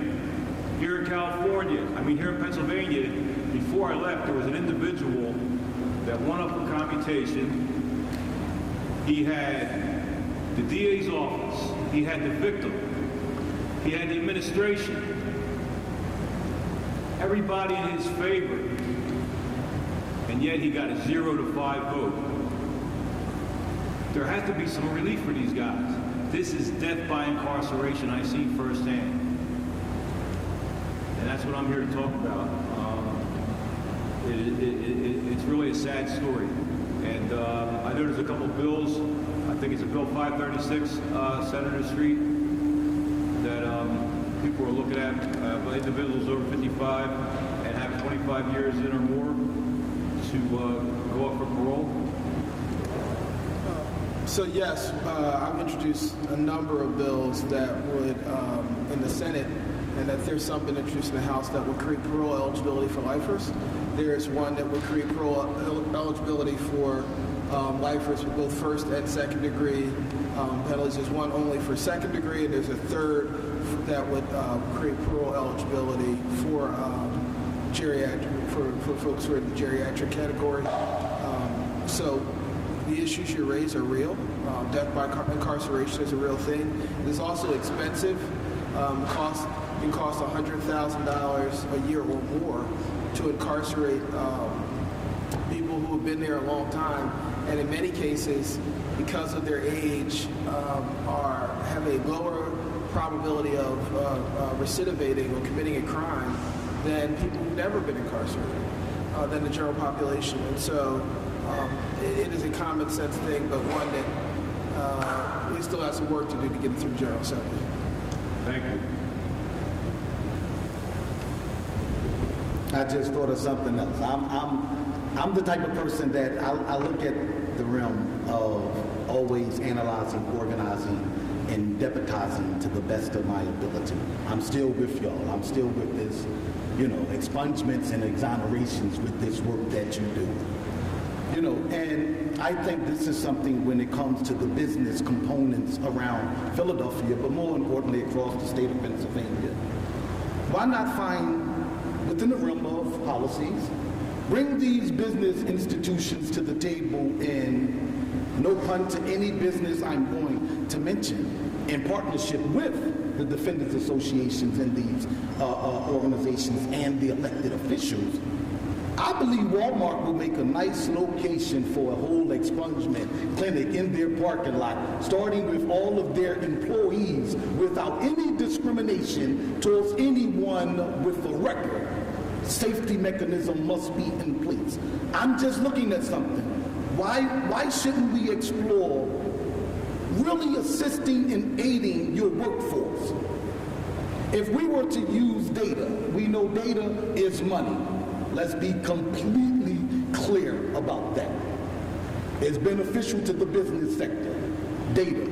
If we look at how many individuals work in these big establishments, and we look at that data, the number of employees that works in there from low level to high level, but with the protection that no one will try to penalize any of us because of our record. Let's start to make your workforce completely free. And we move from one entity to the next entity. And I mention this because I have sat amongst some of these business institutions, and they be shocked when they learn that I went to prison at 15 and was sentenced to die, and look at the statute that my Creator allowed me to rise to. But what if we actually do it with some type of pilot program to bring those institutions on board with a conversation? And it starts from the intellectual minds. I'm not gifted in that. I'm a ground person. But the intellectual minds, you can come and create that space where these big institutions come. Let's help your workforce live a free life. And we can utilize the entire parking lot. And we move from one location, then we make it to Amazon parking lot. One of the things, brother, that we found that really helps the individual in the community is skill base. You got to change the content. If you never change the content, the person is not going to change. When we come here to the table and talk about change, the change comes from within and outward. For example, if we help people change the content, the person will change. If we never change the content for people, in higher skill level opportunities, not just in the retail markets. Retail markets are fine. I agree with you. But there's so much by the numbers. We've graduated 11,000 people. We've created $800 million worth of salaries out there. We've helped to create, is what you're saying, is linking to the business community. Because when people link to the business community, the mind changes itself in a way that it reaches a higher level of understanding and wanting to be able to create value out there from not just staying out of prison, but also being able to help their families, help their children, to be in the park, to be able to have that level of contact in our community where we see people rising up. And we see a lot of them come through our institution. There are a lot, and we're not the only ones. We're definitely not the only ones. But we want to be able to get all the businesses in the community, skilled labor businesses, the Black Electricians Union. We have people in every union out there. We have people building ships down at the shipyard. We have people in every building. We represent all the building trades, concrete masonry, sprinkler systems, and so forth. Building houses. We even have people that go on with a company and they really like the associates that the students that come out of our school, leveling concrete floor, precision concrete floor, so they can have high density storage units like Amazon. There's a lot going on out there that we just need to be educated about, and what's out there and how that really impacts our community. I just want to say really quickly that I fundamentally disagree with the notion that we have in this country that you need to sentence people for 20 and 30 and 40 and 50 years. No other quote-unquote civilized, but I think civilized is questionable right now in the federal context that we're in, but no other Western advanced society does this. My clients age out of crime. That is an actual thing. They age out of crime. My client who does one thing today and is convicted, especially if they're a juvenile with their adolescent brain, when they're 30 and 35 and 40, they have realized the consequences of those decisions, and they have served the consequences of those decisions, and they deserve to come home. And I have a very long wish list for the defenders, but we should be doing expungement work. We should be doing pardon work. We should have a unit that is dedicated to clemency and commutation, because once you humanize the people behind the bars for a judge in a pardon application or in a clemency or commutation application to show they can come home safely, our clients they will have the opportunity to do so, and then before they even get home, have them connected with the resources so that when they come back to their communities, they can have successful pathways through employment and through housing. But my clients, they age out of crime. That is just a fact. And when you look at the statistics, and they should come home. There is a Supreme Court decision. The Pennsylvania Supreme Court might, and I say might, decide in a couple of weeks that second-degree murder clients who are serving life for second-degree murder should get a new sentencing. And that's, I think, 580 people in the state of Pennsylvania who never pulled the firearm or did anything. They were sitting in the getaway car. They didn't know it was going to be a robbery homicide, but they literally didn't do the murder, and they're sitting, 580 of them are sitting in Pennsylvania prisons. I'm hoping the Pennsylvania Supreme Court does the right thing, and I will be going to City Council and the legislature to ask for funding, much like we represented the juvenile lifers. We represented over 300 of them, and the city gave us $3 million to do that. And if the Pennsylvania Supreme Court rules in favor of those serving life for second-degree murder, those 580 people are going to need representation, and they're going to be coming home. And to pick up on Keisha's point about people aging out of crime and the fact that these folks are coming home after 20, 30 years, less likely, as Senator Street said, to commit a crime than someone who's never committed a crime before. My clients are coming before me, these new people, not the people they were as teenagers, but they are still carrying the consequences of these records, right? And I firmly believe that a criminal record is part of your sentence because you are disenfranchised from employment, you are disenfranchised from housing, you are disenfranchised from small business loans, from some college admissions. That is a punishment. That is an ongoing, continuing punishment that does not stop until the day you die or you get a pardon or an expungement, regardless of the fact that the judge at your sentencing said you are being sentenced to 10 years in prison, you are being sentenced to 5 years in prison or 3 years probation. You have a record now that will follow you for however long you are, until you are able to get that record gone. That's a sentence. That's a punishment. If we are serious about the fact that people are coming out of prison, coming out of their sentences rehabilitated or corrected, as our Department of Corrections exists to do, why are we continuing to separate them from us when they are home, from employment, from work, from school, from housing, from small businesses? We're hurting us, right? We're hurting all of us living in the community who are now not able to tap into the talent, the brains, the genius of these people who are now called other. So that is something that I would continue to repeat because it does not make sense for us as a state, as a city, as a community to continue to push these people to a different bucket of liability. So that's my biggest issue with my records, I think. And we're talking about alternatives to incarceration and diversion programs. Let's consider the record as part of the sentence. Let's consider the fact that a person should not live with a record forever. That's where we should start. When they walk into the CJC, they should know, how long will I be paying for this exactly? That's where we should go. So two things. One, acknowledge the presence of my wife, April.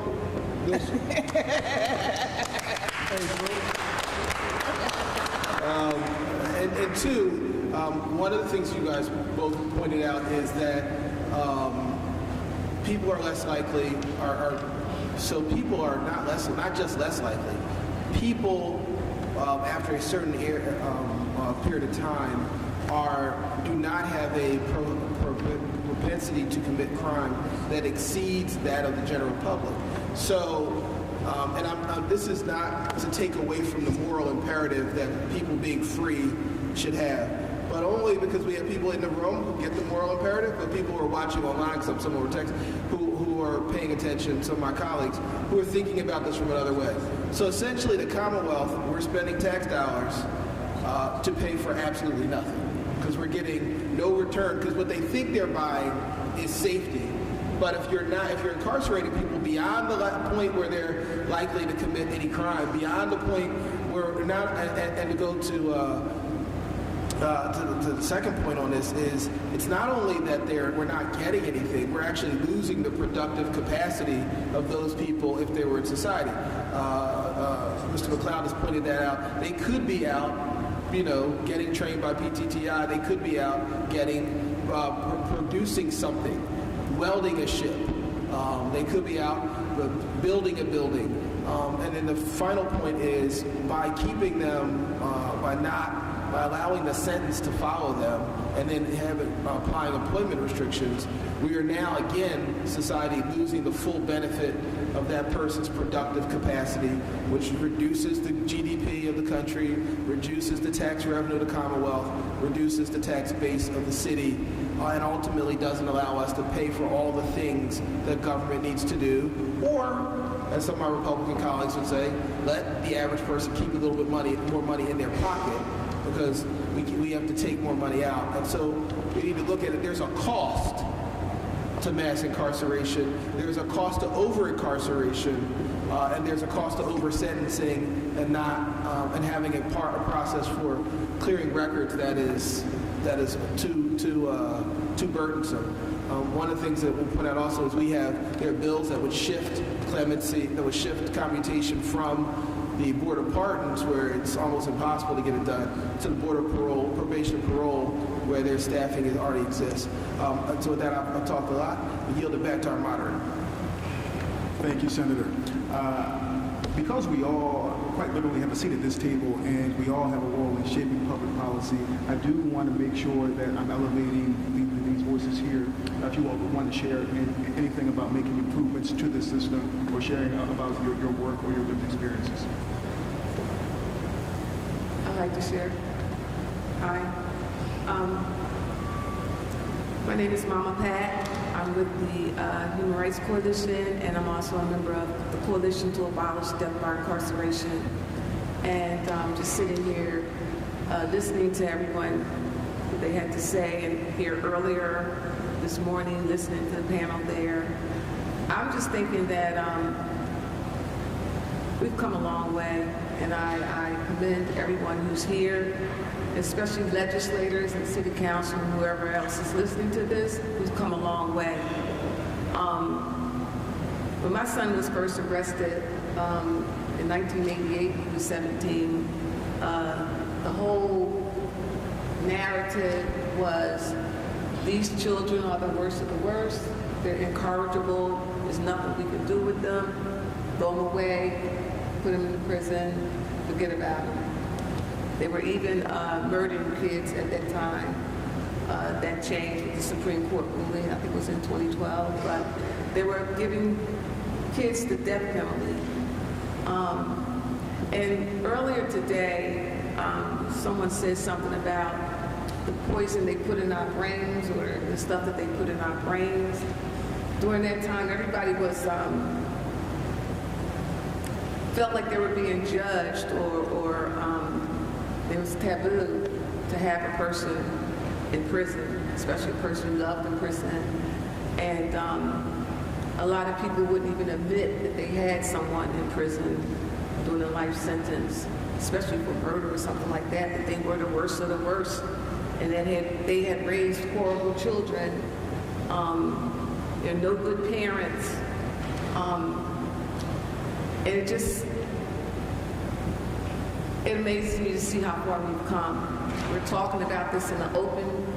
We're seeing people in prison as people, children as children, and not incorrigible. And this is something that, I'm just really happy about this. Nice word, happy. It's more than happy, but this means a lot to me. When we created CABI, the Coalition to Abolish Death by Incarceration, it was to bring our loved ones home, to end the death penalty, to end death by incarceration. And when I joined that coalition, I helped co-found it. But when I joined that coalition, I didn't even know there was that many people around who had loved ones in prison. People came out of the woodwork and said, hey, I have a loved one in prison. Hey, I want to do something about it. But the stigma that surrounds a person when they have a loved one in prison, and that loved one in prison, the stigma that surrounds you, you don't want to talk about it.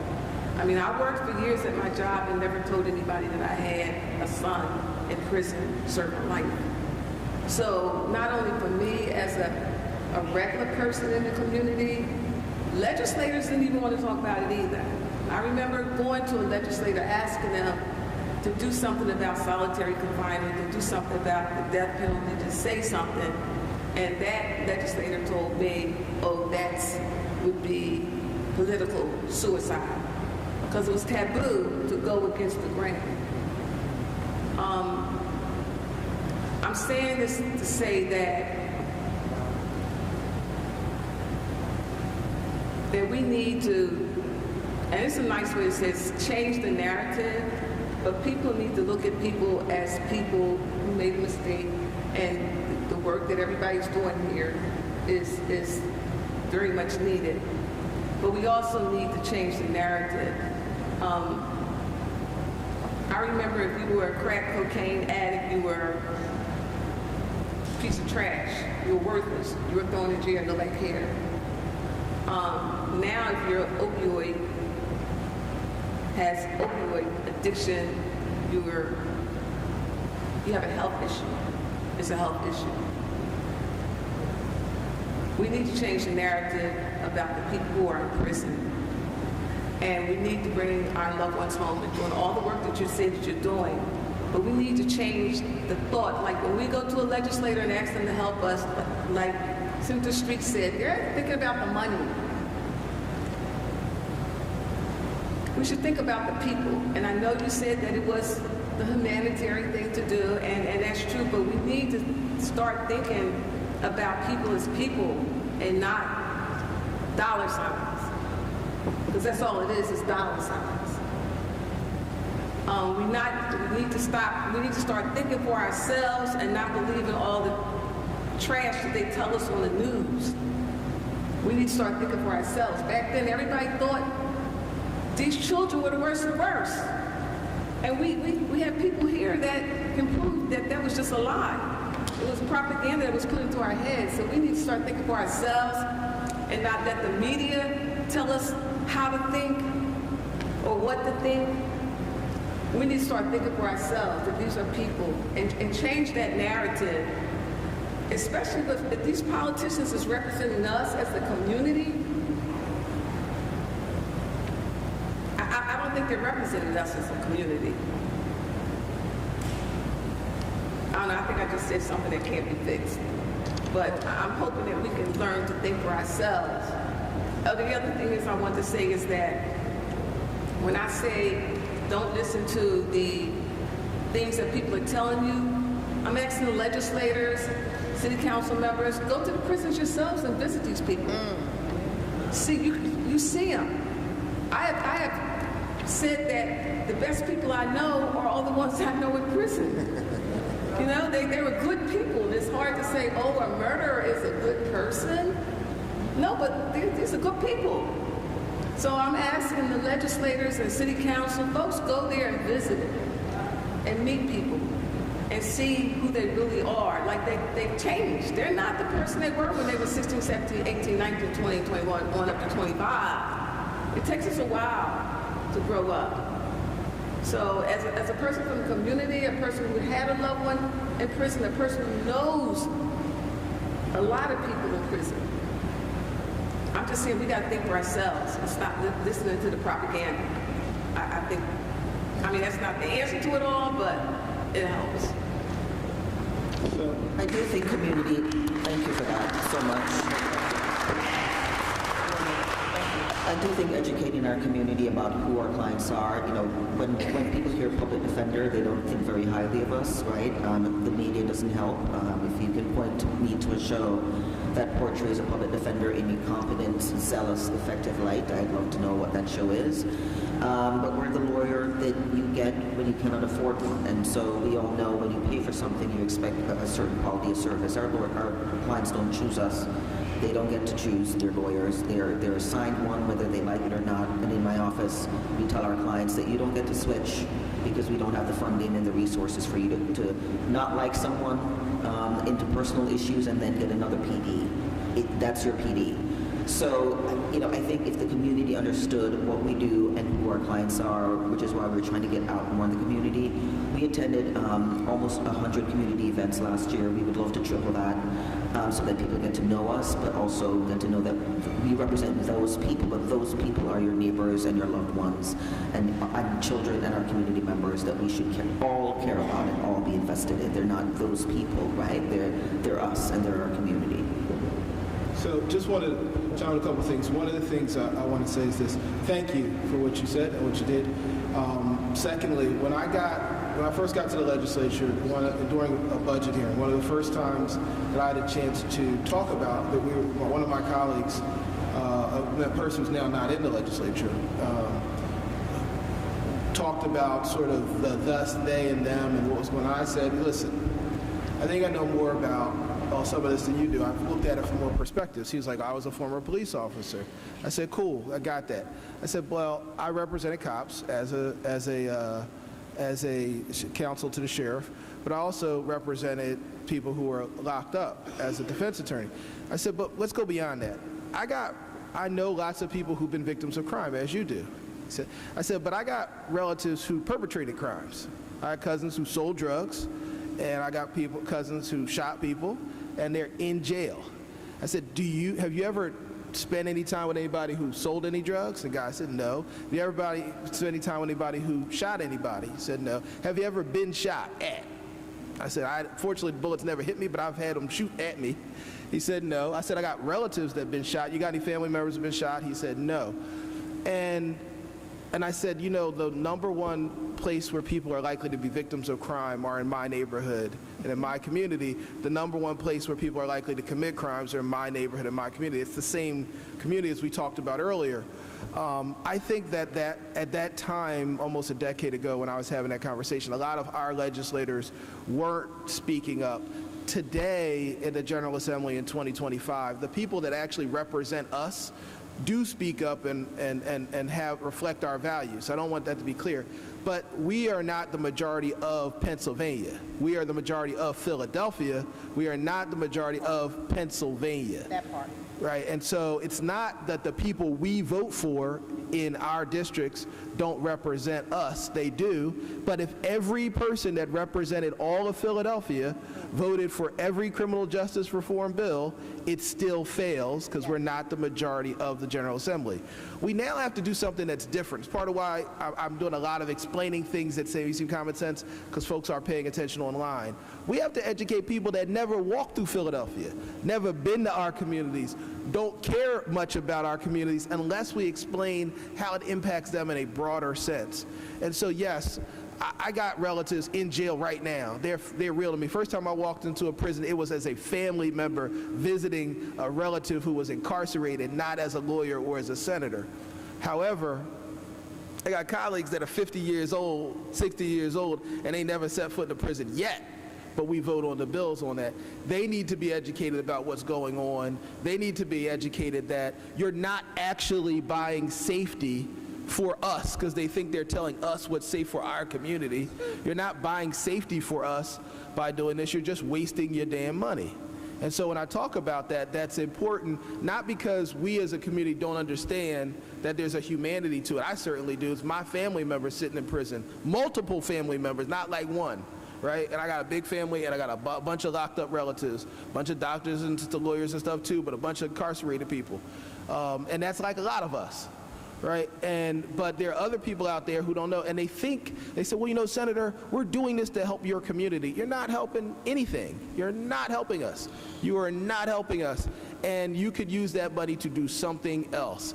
And so I think what we're doing is part of this discussion is we're talking to the people in the room, but your remarks, your comments are also being posted online. Your remarks, your comments are being reflected.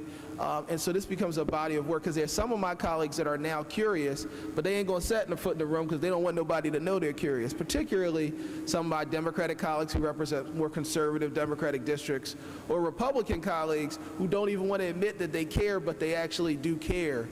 And so what we're doing is change it. And my final point on this is this. You ever hear the expression, politicians blow with the wind? Right? That, as people say, that's terrible, man. They blow with the wind. I say, well, let's look at that as an opportunity. Let's be the storm to blow them in the right direction.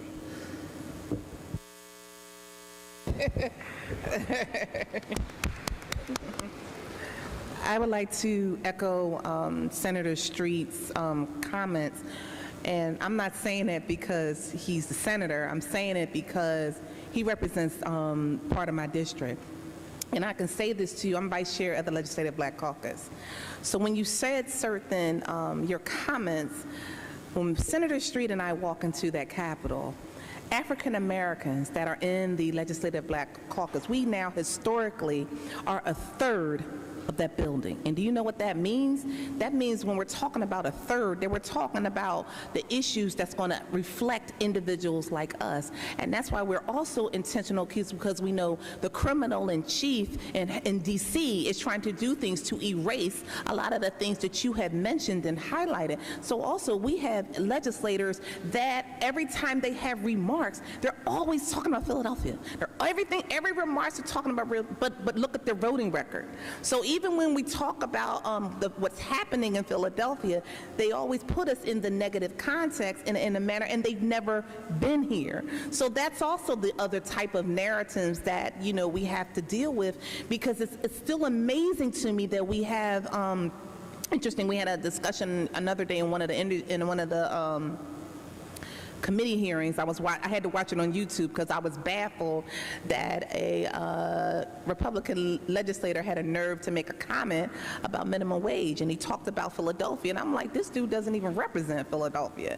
And then his constituents don't even have the amount of money as far as the pay side that you're even trying to reference to Philadelphia. So it's like every time you say Philadelphia, what are you trying to do? You've never been in my city. I don't talk about collar counties because because those aren't the people that elect me. I'm talking about the individuals that elect us, and we're intentional about this work. So I always talk when we go to prisons and we're talking to young brothers and sisters in there, I always say, who are the people at home that represents you while you're here, and who are the people that your family has representing them? Those are the people that when you come to Harrisburg, you should be having your conversations with, and then ask them, have you been to the prison? And if their response is no, then the meeting is over.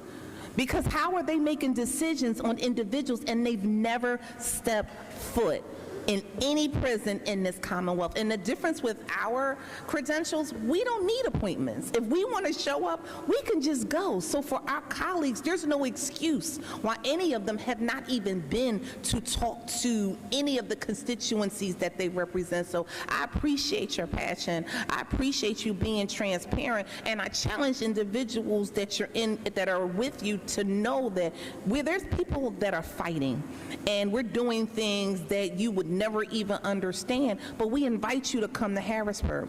But even write letters. I love letters from individuals who are incarcerated, but I also like when the letters reach me and then I go meet them and we have real conversation. That's the connection of individuals like myself, because it's personal, that you're writing me something and I'm able to say, I know what's happening, but let me share you with this. Am I doing this legislation right? A lot of the stuff that I'm happening is because I'm getting assistance from the individuals, and they say, you know what, Parker, that's not working. I think you need to come about this angle. So thank you for candidacy. Thank you for your passion, and don't ever stop being who you are in these rooms, in these circles. Always, always, always start off with who you are and challenge other people to be better and buy better. And I love you, sister, so thank you.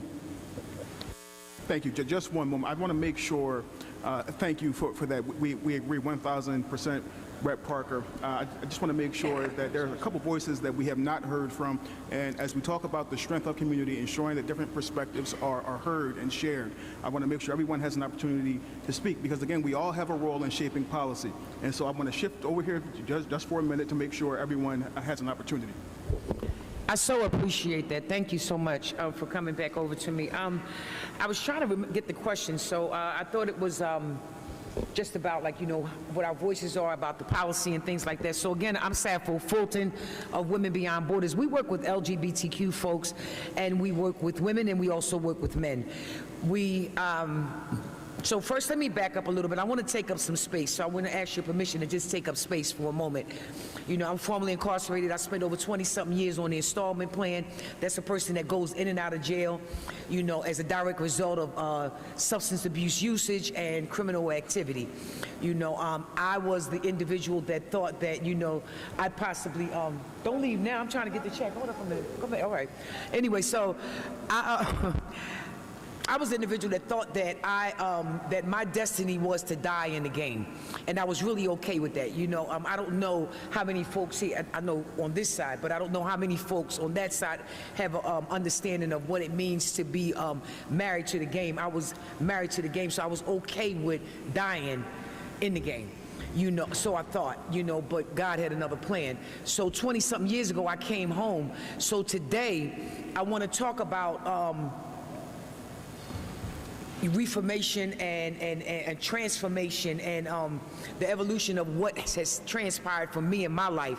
So coming home and going back to school, I have multiple letters behind my name, you know. But before I go there, I want to stop here. Going back and forth in and out of the penitentiary, so I'm one of the ones that have that thing called collateral consequences. So I'm one of the ones that, you know, I have a 30-year crack addiction that they talk about when you smoke coke, how they discount you for your qualifications in society. So I'm one of the ones that when they would lock you up, the addict, they would give you, I'll give you time served if you take a plea bargain. You could plead guilty and you can get time served.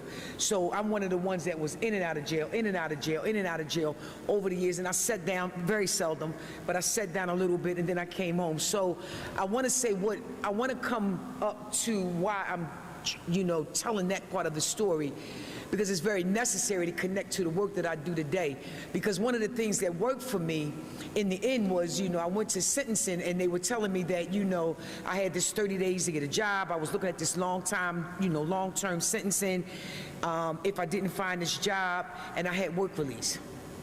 It was the first and only women's work release program at Germantown and Lehigh, Phoenix House. And that worked for me, you know. And I want to say that I remember when I came home, I couldn't fill out an application. I didn't know how to do a job interview. I didn't believe that anybody was going to hire me. My record was horrible. And in fact, I didn't even think that I wanted to work for anybody because I didn't believe that I could stay clean long enough to stay out of jail.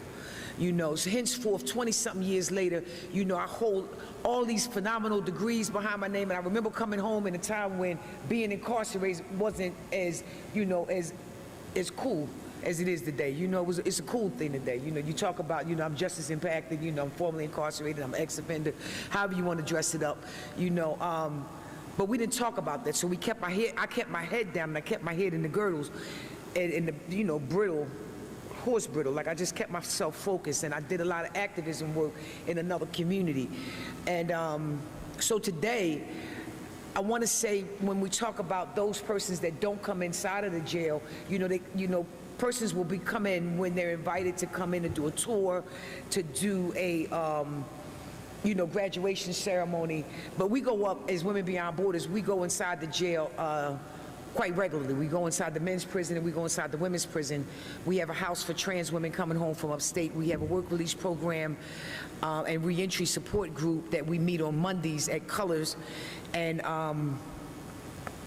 one of the things that I hear about when I hear all these folks talking about, you know, these absolute necessary components to addressing the whole person, this whole system, you know, the workforce development, the, you know, provisions to, you know, implement expungement, you know, the necessary policies that need to be addressed, and the conversations around how we're working with young people. But one of the things that I didn't hear us talk about was the mental health stuff that's going on with folks that once stay incarcerated. You know, because that is one of the barriers. Like when I go inside the prison, over maybe, I want to say 89 to 90% of the people that I engage with, and we've been pretty successful for the last couple of years, they have literacy challenges, they have homelessness challenges, they have nothing to step outside the jail with. And for anybody that's formerly incarcerated, you know the hardest day of the bid is those couple hours in the receiving room before you get released. You know, so yeah, so our program is point A, getting from point A to point C, because those barriers are in between. Because you can get to somebody inside the jail and they'll give you a list of promises. They'll tell you all the things that they want to do when they get out of jail, and they mean that. Like, we mean that. We mean when we get out of jail, we're going to do the right thing. We're going to be this family person, and we promise we're not never going back. We promise we're not going to use drugs no more. We promise we're just going to get a job, and we're going to do the right thing. But the hardest day of the whole bid is those couple hours in the holding cell when you're waiting on a sergeant to come in and sign your release papers. And then you got to walk from that cell to get to State Road. So we do we do some work around that. We're Women Beyond Borders, women spelled with the X. And yeah, and we're in the prison. And you're welcome to come in and talk to folks. We just got in the women's prison. You know, those barriers keep coming up, but I'm a warrior. You know, I don't worry about the battles. You know, I've been in CFCF for 2 years. I've been sitting in there with murderers and whatever, you know. And then I went to go in the women's prison, and they were like, you got to pay all your fines and fees. And I'm like, damn, I've been home 22 years. I got to pay my fines and fees to get my badge. And I was like, I didn't even know I had fines and fees. So I paid them. I got my badge. And I'm ready. So like, when we start and we put the curriculum together, I'll, you know, put, you know, the information out to y'all listservs, and y'all be welcome to come in and talk to folks, you know, because again, and I'm gonna end with this, talking about relationships with PDs, you know, it was only one PD, and I got 24 convictions. It was only one PD that really looked at me and said, I don't want you to take the plea. I really want to know what happened to you and who you are. So you're not gonna get that with everybody, but I'm grateful. Hello, once again, I'm John Thompson from the Evidence Law Center. And I want to go back to something that Taylor said about funding and pardons, right? When you don't have the money to do the things to help people when they need help. Now, we know we probably have thousands and thousands and thousands of men and women in this city who could benefit from a pardon, right? But they can't get it. They can't get it. They don't know. First of all, they don't know about it, right? That's first and foremost. It's teaching them what a pardon is, right? And then once they find out what a pardon is, how important it is to get a pardon, right? And I'll go back to something else that was said, was that what is your sentence? Is your sentence 5 to 10 or is it 5 to life? Because that's a life sentence. With that on your record, with any kind of record, right, that's a life sentence. It's going to follow you through your whole life no matter what you do, right? They can always go back and look at that from something you did 40 years ago, right? Committing a crime 50 years ago, that doesn't mean anything. It's still on your record, right? And if you want to be a citizen of this country, right, and you want to enjoy some of the things, other things that people that have not been incarcerated enjoy, then you need to have a pardon. And the same goes for the Defenders Association. All of these things are intentionally underfunded from my perspective, right? If they were funded on the same level as the District Attorney's Office, right, then the field would be a little more level, right? And it's mainly affecting black and brown communities, right? And when we talk about what role should justice impacted people have in policy and criminal justice policy, I think that they should certainly be in the room, if not in the forefront, right? Because one thing that you can't substitute for, and that's the experience of being incarcerated, the experience of being a black and brown man or woman, and especially a black and brown man in this country, right? Because we're always going to have a target on our backs. Whether we know it or not, there are people sitting around the room just like this, trying to decide what's the next thing we're going to do to keep black and brown people down, right? Historically, we have risen from different things. Heroin, crack, now we got this. You know, every time you turn around, it's something new in the black and brown community. So when we talking about policies, when we talking about criminal justice policies, formerly incarcerated people should certainly be there. Justice impacted people should be there.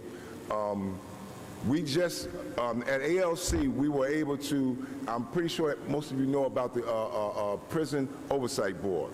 Well, we were in the forefront of that Prison Oversight Board. And one of the things that we demanded was that someone be on that board who was justice impacted, formerly incarcerated individual, right? Because they have invaluable insight on what goes on in those prisons, right? What men and women need when they come home. The things that need to be done in policy. But like Senator Street said, when you go up to Harrisburg, I go up to Harrisburg all the time. When you go to Harrisburg, it's not like that because we are not the majority. So in order to get legislation passed, you have to have some extraordinary skills. Let's just say that, right? We were just up there about solitary confinement. We were just up there on Wednesday about solitary confinement. And when we lobbied, most of the Republican legislators from the little counties, they did not want to hear it. They just simply don't want to hear it, right? Because it's political suicide to them to go against the guards union, right? But we're talking about human beings. We're talking about humanity. We're talking about being fair and equitable to everyone, right? In the black and brown community, we're never going to have equity, right, unless we make it for ourselves. So it's incumbent upon us to push not just the state, but the city council, the mayor, to fund these things, to come up with money. You give everybody else tax breaks, right? Stop giving tax breaks and use some of that money for the black and brown community of impacted people. Because I'm sure there are things like myself that I want to do that I can't do because I have a record. And if I had a partner, I would be able to do it. Like it's just little things that you never even think about, like being a chaperone in your grandchild's school. You can't do that. Once they go look, oh no, this person was in prison, right?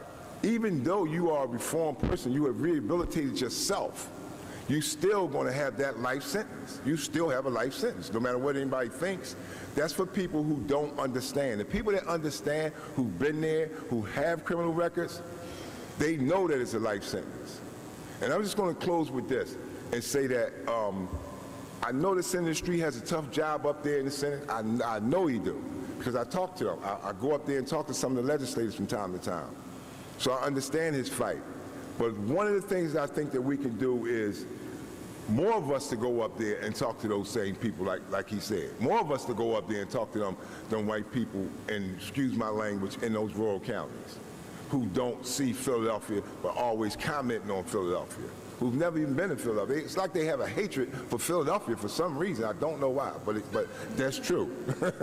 but it's true. So, you know, I commend him for the work that he do, right, and how steadfast he is in the efforts and things that he try to do. And in the House, it's just as bad.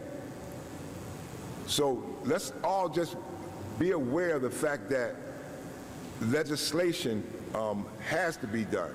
It should be done, but there's only one way to do it, is collectively. So one thing I do want to say before you go, we've heard a lot about your stories about how you got here. I think one of the things that I'd like to see, because I know we're going to be wrapping up at some point, is I'd love to hear some of the stories about the successes you're doing now. One of the things, because we've got, some of you all are doing incredible things, and just because you're just as impacted, it made new barriers, but it hasn't stopped. People say, well, I care about the business community. Bobby, Brother Nana, you are a member of the business community in a very significant way, and you're just as impacted. A lot of you are doing some pretty incredible things with your lives, and while being just as impacted was a barrier, it was traumatic, but it has not stopped you from being a really productive people. And I want folks who may not recognize all of what you are accomplishing to hear a little bit about your story, sort of what you've done now, what you're doing now. Thank you, Senator. For those that know me, they know me. And I have to start it off just touching on something that Mama Pat. A lot of people in society don't realize what exists inside the penitentiary when it comes to providing individuals with meaningful opportunities.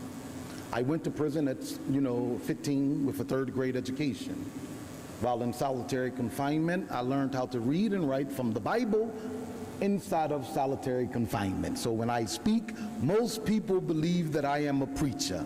I am not a preacher. I'm a gladiator that found my place in life. While incarcerated, I only read a few books. I read the Foreign Affairs magazine, the Economic magazine, and the National Geographic. That was my required form of reading while in solitary confinement, sentenced to die in prison. Upon my release, I learned how to open up my own trucking company from YouTube. Didn't know, but I had a desire. If you go through the logistics anywhere in the United States, BR Trucking is one of the top reliable, responsible, effective logistic companies in the United States.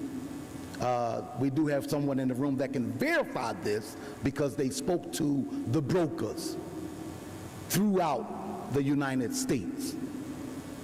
I came out and I only hired formerly incarcerated individuals. I wasn't discriminating against no one else. I forfeited my profit to punctuate the possibilities of highlighting what it was like for individuals if afforded with a real opportunity, and I was paying every last one of my drivers $1,500 a week with 6 trucks moving every day from Philadelphia to Texas, Colorado, so forth around the country.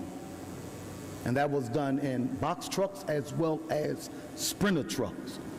That opportunity led to a space where brokers saw the type of work that I was doing.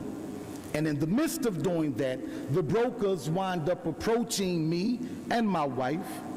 I gotta elevate my wife. She's a black woman that actually started my company with investing in my company by telling me, husband, do your thing.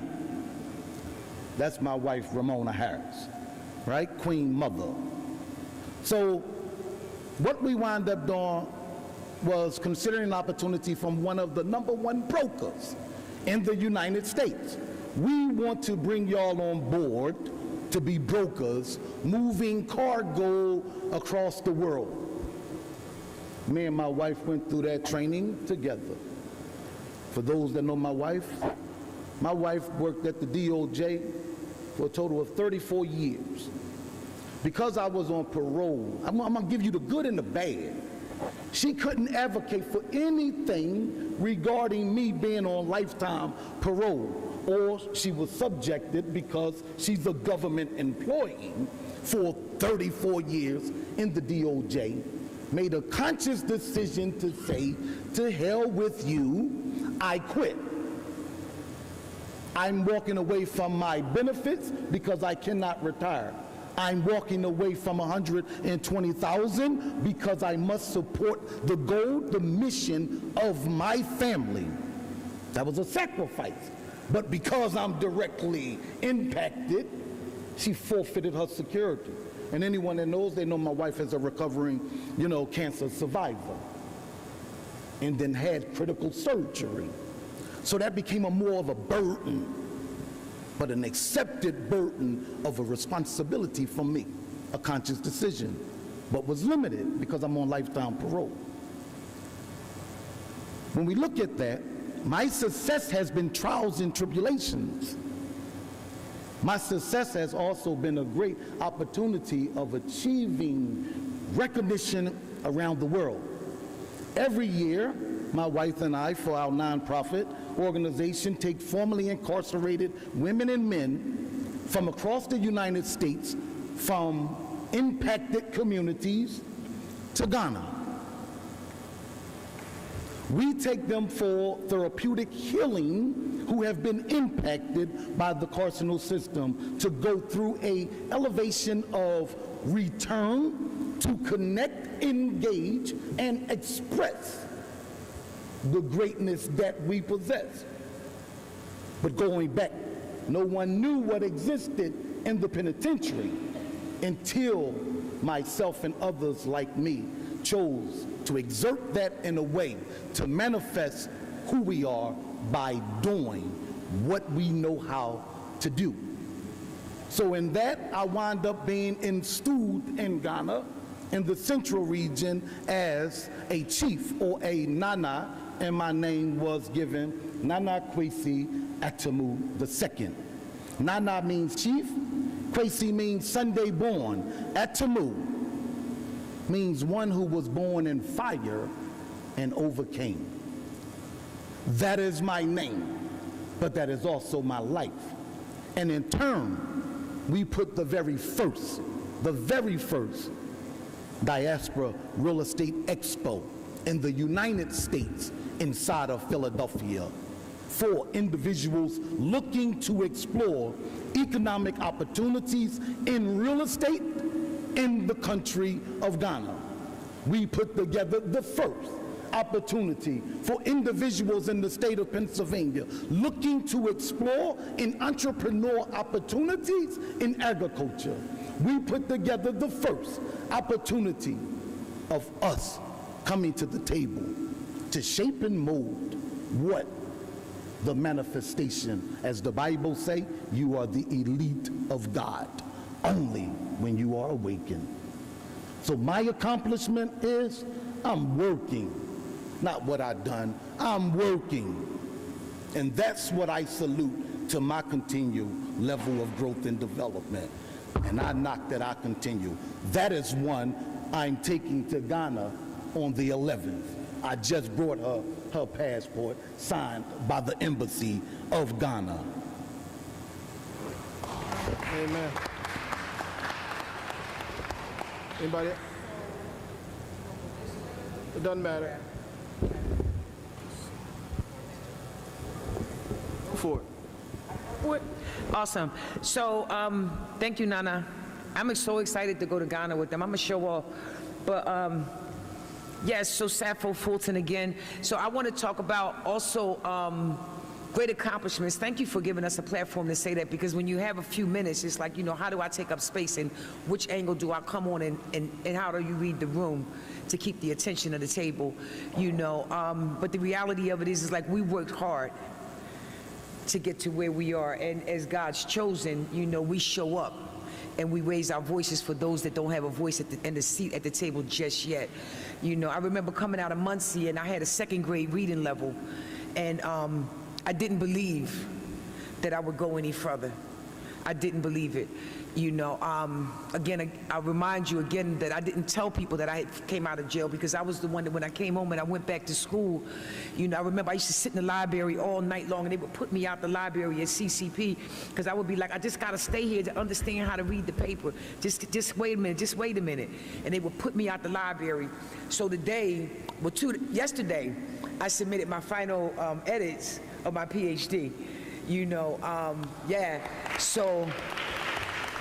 And when self-determination shows up, like, we are some of the most unique and most gifted individuals. I used to understand that, you know, through spiritual work, that, you know, we were the ones, and when you read the Bible, everybody in the Bible was incarcerated. You know, when you read about, you know, people that did spiritual work, they were always incriminated because people were afraid of their power. You know, and I often wonder, were some of the incarcerations due to my giftedness, you know, because I know I brought a lot to the table, whatever table I sat at, on whatever end. You know, I'm also, you know, initiated in Nigeria. My name is Awolola Eshuneki Iabugbo Akawande. I'm from the Akawande lineage. My dad is Cameroonian. I'm 50% Cameroonian, and I'm an Iyanifa. I practice the Yoruba religion, and I'm a mother of all. Iabugbo, and I sit on the Agboni table. Agboni are the ministers and the advisors to the West African government. I don't know how many people know me, but I've spent over 8 months living in Africa last year, and I also have a program that I do curriculum development for in South Africa. My dissertation is in belonging different post-African black folks in Cape Town, South Africa. So, yeah, and it's doing pretty good. So I got to go back to South Africa probably in September and do some more, you know, data collections, because data is important. Data is important. You know, I've been to Ghana. I've been to 9 different countries in Africa. I'm looking forward to going to Kenya, the all-women's village. You know, yeah, and we have just bought a house, and we house the most marginalized folks. We house people with violent crimes, maybe sex offense, robberies, whatever, violent crimes where they can't get housing at. So we house trans women that can't get housing here in Philadelphia. And I also am the program manager for King Sesson Heals. So what I do is curriculum development. So one of the things, as an international psychologist, one of the things that I'm an expert in doing is taking non-medical models and mixing it into evidence-based practice and creating curriculum with it. So that's some of the things that I learned in school as a PhD student. We learn systems and orgs is what my focus is. So at King Sesson Heals, we work with families that have been impacted by mass shootings. So we create healing curriculum for folks that do not necessarily connect with the traditional psychologists or psychiatrists or medications or going into a room and finding connections with one-on-one interviews. So we develop programming for helping people heal in the King Sesson area. So I'm the program manager at King Sesson Heals as well. So yeah, and I sit on probably like 4 different philanthropy boards. I don't always announce them, but I love giving people money. I love being at the table to be like, yo, listen, I know the work they do, cut the check. So yeah, I love that. So that's what I do. Thank you.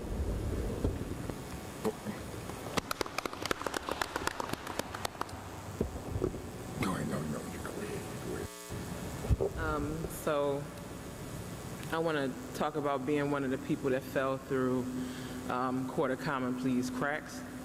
My case, in which I will not speak about, the reason why I pled guilty to my case was because I had a president that was in office, that's currently in office again, whereas my family lost their jobs sitting in high places in Medicare in the state of Florida, and I had to get my son. So I had to make a decision, instead of fighting for 6 years, continue to sit on State Road, having worked in the law library. There's a policy up at the law library on State Road that you cannot work morning and night shift, but I did both underneath the leadership, thank God for Blanche Carney at that time. So, currently, I am owner of Leverage Economic Solutions. I own an economic development firm. I also want to talk about kind of the licensure that I have in Pennsylvania, that I was able to go under attorney review with the Pennsylvania Real Estate Commission. I am a commercial real estate agent. The Gaming Commission. I've ran casinos. Also, I was a notary public even after quote-unquote conviction, because there were some lawyers that actually do review of cases when you have to get your records. And I thank God for them reading through my case and all those pages and still making the decision to say, what the heck is this? We see through it, we are very sorry for it, and we're going to go ahead and grant you this license. And that was 3 calls directly. What the heck is this? So I thank God for those people. I've been a member of clergy prior to being incarcerated. I am an ordained member of clergy. I also serve as the Certified Peer Specialist Chair for the Department of Behavioral Health and Intellectual Disability Services for the City of Philadelphia, in which we did not fully touch on the mental health aspect of those that are incarcerated. And I'll say a couple of things. Many boards, many paid boards, corporate boards that I also sit on, running business, because my undergraduate degree is business administration with a public administration focus. I want to talk about my alma mater real quick, and figuring out policy and or initiatives and where money needs to flow through. Georgetown University, Washington, D.C., they have a Prisons and Justice Initiative, whereas that justice initiative is funded by Washington, D.C., fully as a whole, some money funneling through, very little bit of money funneling through and from Georgetown University. Washington, D.C. recognizes people that are in prison. They recognize that a lot of people are in prison that actually wound up coming out of prison, but their families also, they call home, and it's a trickle down in who they contact, their sphere of influence. And they want to be sure that when these incarcerated individuals are speaking to their family members on the phone, that they actually are receiving information from that incarcerated individual that'll be substantial information that pours back into their loved one, in which they're inside of the jails, pulling those people, giving them Georgetown email addresses, making sure that mass incarceration is touched by giving them a vision of hope, allowing them to shape their future. So even they might be a murderer, speaking to your point of figuring out strategic ways not to just look at financial aid for those that might not be able to receive it, pour more money into strategic initiatives and or thinking outside of box initiatives, whereas our colleges and universities, we have some of the best colleges and universities in the city, one being Ivy League, one of few. We need to figure out strategic partnerships, our elected officials, making sure that we're using models like Washington, D.C., underneath Georgetown University, with prison and justice initiatives. We do have 2 colleges that are in the prison that are doing that, but we need more money funneling through that. So while I do many things, those are the things that are important that also speak to policy. And I call on the state representatives, our senators, our elected officials as a whole, to figure out strategic partnerships and use Georgetown University, which I'm not a part of that program, being someone that was incarcerated in Washington, D.C. Rather, I am a Master of Business Administration candidate with a real estate focus, a concentration under Steers Real Estate, Global Real Estate School, and I'm an oversight peer to those incarcerated individuals underneath Georgetown University. Yes. I would say that it's a thing that maybe some of us miss. Nana said that when he went to prison, he had like a 3rd, 4th grade education. Safo said the same thing. When I went to prison, I had a 5th grade education. So there's a theme there, right, of incarceration and lack of education, right?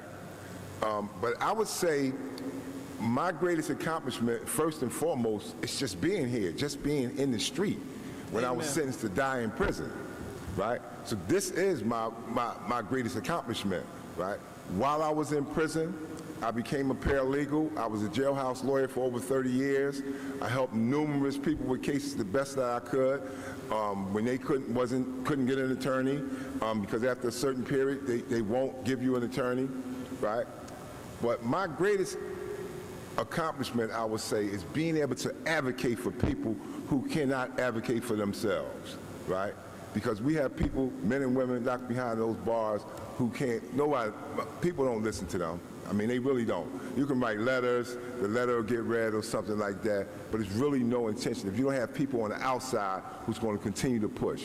So I would say my greatest accomplishment is my ability, my community, helping my community like I do on a daily basis, finding people jobs, doing the things in the community that most people may overlook, right? Because there has to be somebody out there to help the ones who can't get in the program, who don't want to go to a program, but they want to get a job, right? Finding a job for them that's a livable wage and things like that. And I do that on my spare time. For my work, I advocate for prisoners. I advocate for the community, right? That's what I do for work. But on my spare time, I do things for individuals who just need help, right? So I think that those are some of my greatest accomplishments. May I? Oh, I'm sorry. Pardon me, Big Bro. Yeah. I just want to say a couple things, and that Senator Street said earlier about costing more money. The worst situation I seen before I got out of prison was an 89-year-old guy named Dominic Florio, and he had to do his commutation process with 2 hearing aids on. I had to yell in his ear 378 questions about a psychological interview. So when you said that it costs more money to keep an individual like that in prison than to let him out possibly on an ankle bracelet or something, I don't know what we need to change this around. We talk about the death incarceration thing, but these guys are still in jail 30, 40, or 50 years, and they've been hearing the same thing day in and day out. Well, we're going to look into it. We're going to see if we're going to do the bill. What do we need, a million-man march on Harrisburg or something like that for a death by incarceration? I'm trying to be a voice for these guys, man. I promised them when I left the prison that that's what I would do. I know there's a lot of resources out here, but I really want to try to say something for these guys, and they're still in contact with me. I'm in contact with almost 60 lifers from SCI Chester, and I don't know what's going to change it, but I wanted to be heard today, and I'm glad that I heard from a lot of you people. Can I say one small thing? You don't have to say no small thing. Raise your voice. I've not been in prison, but my son was sentenced to life in prison at 17 years old, and I feel like I served every day, every hour of those 33 years with him. He is home now, and I feel that I want to say something about his successes. He's been home for 3 years, and he has a program where he's trying to get people in prison to be able to vote. Pennsylvania says you can vote, but system is not set up so that they actually can vote, but they can vote. If they're on state road, they haven't been sentenced, they can vote. My son is having a campaign called Incarcerated Voters Initiative. That's one thing he's been doing since he's gotten home. The second thing is he's had an annual family day where he honors people for the work that they're doing out here, like all of us are doing, giving them their honors, their flowers now, acknowledging the work that they do. That's an annual banquet that he does every year. He's also campaigned for Kamala Harris when she ran for presidency. He was the speaker who introduced her, and he received a Christmas card from Kamala Harris, Vice President, and a Christmas card from Biden, the President of the United States. And we have those cards at home, and I'm very proud of the work that he's doing, in addition to still running the Human Rights Coalition that he and others inside the prison founded when they were in prison. And it's still going on now since 2001, which is over 25 years. Human Rights Coalition was also the co-founders of the organization CADB, Coalition to Abolish Death by Incarceration, where we have all the men and women in prison who have life sentence contact their loved ones and have their loved ones attend our meetings and our fight to bring second chances to people who have life sentences. Thank you. Well, look, I just want to say this. I want to thank. Hi, Larry Kresner. His name is Shakabuna Marshall. Hi, Larry Kresner. Shakabuna is doing great work. I know him well. And look, we talked in the beginning about the policies that we're trying to advance to change. Also talked about a lot of this is educating. We said we're going to be talking about the things that went right and the things that went wrong. We would also be talking about things we could do better, and we would learn from one another. I thought it was really important that we hear from so many of the advocates that were here. We heard from them first. We've heard from the Defender's Office. We heard from the Sheriff's Office. We heard from the Pulse. We heard from a lot of great folks who are doing work. We've heard from justice-impacted individuals. We heard from family members. We heard from a lot of folks. And we heard from, and of course, Councilmember Harity, Representative Parker, and I made sure we had representation at both City Council, State House, and State Senate levels of government. And we heard from the District Attorney's Office that was represented in our earlier panels. But I am really pleased. So before we wrap up, I want to be able to hear from the District Attorney. I will say this: a lot of what we're talking about in terms of proven successes, we have been able to reduce. We have been able to reduce mass incarceration, reduce the prison population, and while we have reduced crime. And so, Mr. District Attorney, I will say I like the safety and the justice, and I'm glad that I supported you, and I'm glad that the people in the primary supported you as well. I want to recognize Mr. Bea, who we're going to let from my staff. Rashawn, hey, I was recognizing you when we're here from the District Attorney. Rashawn does a lot of his work on my office. I'm going to let him say a word right after the District Attorney. No, thank you for that, and I should tell you, I'm also happy to defer. Well, the District Attorney said he'll defer, Mr. Bell, if you want to go first, because it looks like you got to get back to law. Go ahead. Yeah, I have other religious duties this day, because it's our day of Eid al-Adha, and I wear a lot of hats, but two things that I did when I was, and I brought home with me, was the conversations that we used to have around the table when we could, was about coming home and staying home. I'm proud of the people that's here today because that conversation, you can see that conversation has come to be relevant, and it needs to continue. But one of the things that I wanted to hear and I wanted to be a part of the policy going forward is the propagation of everything that everybody does, but most importantly about who's willing to be designated to get this story out. Because we talk about it, and when you go around the room, I've listened to a lot of people, it's like silos. But what have we done collectively to get the story out to not just those in prison? Because, you drop one word in the prison and it's all over. You know what I mean? You hear something in SAI Phoenix and it's already in Dallas. But what are we doing in the community to get these things out? I have the privilege of being with the senator now for over 26 years, even when he wasn't a senator. He was about people. He was about the people, the enhancement of us as a people, right? And I'm still here as long as you don't take no wooden nickels. But the bottom line is,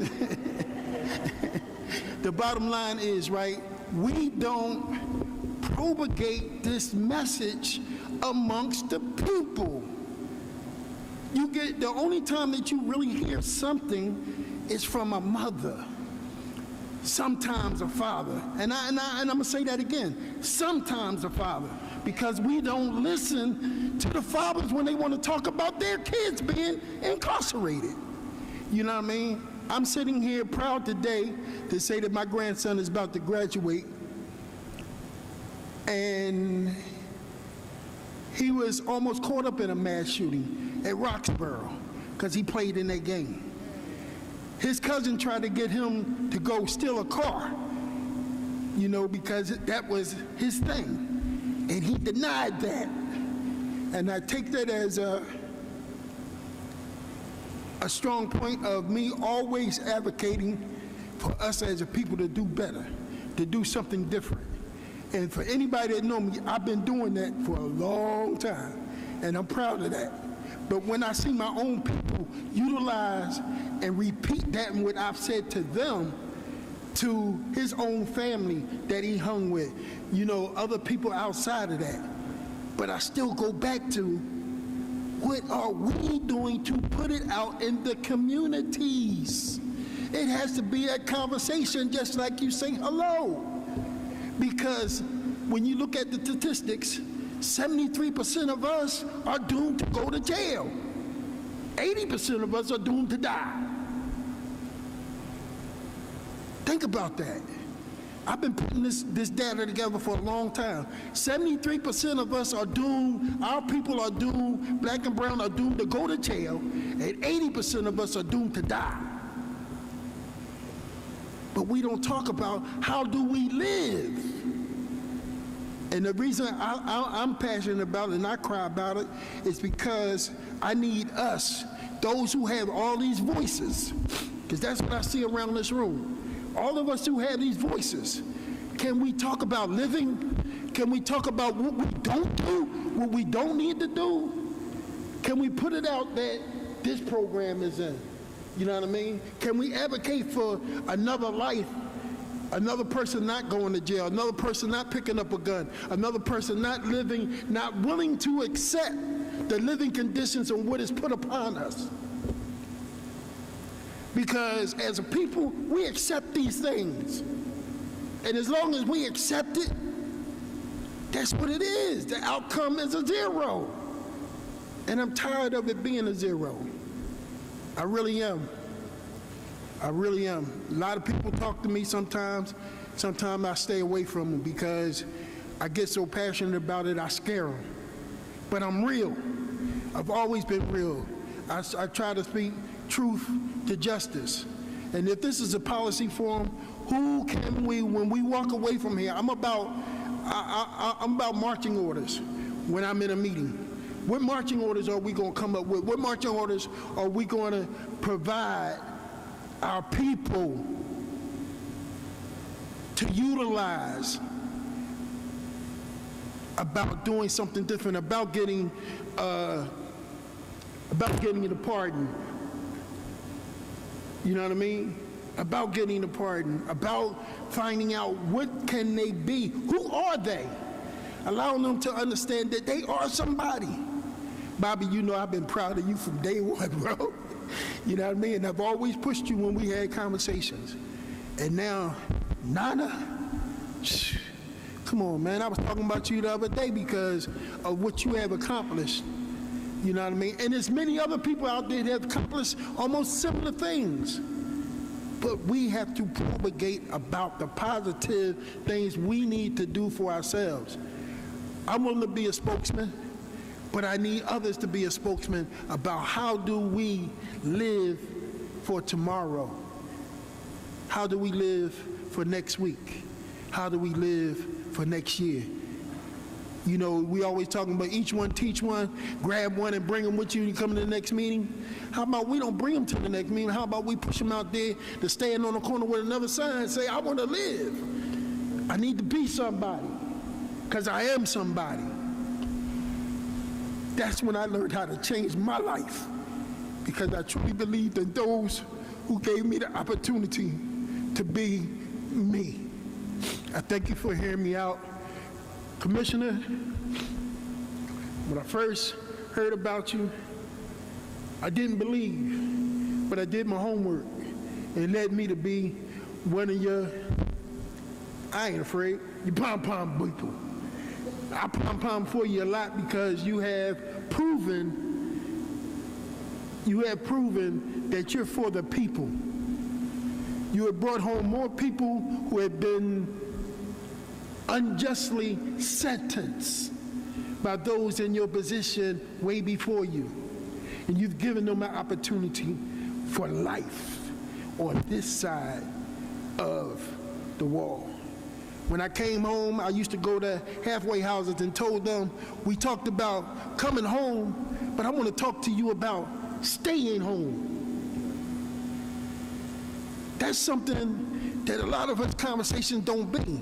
We got to learn how to tell our people how to stay home. Teach them how to stay home. Teach them to pay bills that they never did before. You know, this ain't, I used to tell the guys up Erie, Hunting Park and Erie Avenue, you just don't come home and throw money on the table and you can come back and punch and you can click a switch or you know, whatever, and everything is okay. You got to come home now and stand in a line and pay a bill. That's being responsible. That's what we have to teach our people to be. I thank you for hearing me out. Y'all have a blessed day. And the next meeting, I want to hear about us moving forward, about taking this to a whole nother level. Not just about taking this and becoming a law. Take this become a life, our life, and a life of our people. Thank you. All right. So now we'll hear from our district attorney. And for those who are here, we've had a lot of people come in and out all day. I will point out that this has not just been a discussion of us in the room, and there have been a few hundred people who've come in and out throughout the course of this process. But because of the wonders of modern technology, and you all might not realize that, the content I produce usually is seen by about 27,000 people. So there are people all over the Commonwealth and all over the city watching it. And so this discussion, you have been taking it to the streets. And I know for a lot of us who are a little long in the tooth like me, that you've been looking at the people in the room and said, we got to knock some doors. But digitally, this is the way we get to. You see people staring at their phones all the time. Some of them are staring at you. With no further ado, the District Attorney of the City of Philadelphia, DA Larry Krasner. First of all, I want to apologize for not having been here earlier. The demands of the day are what they are.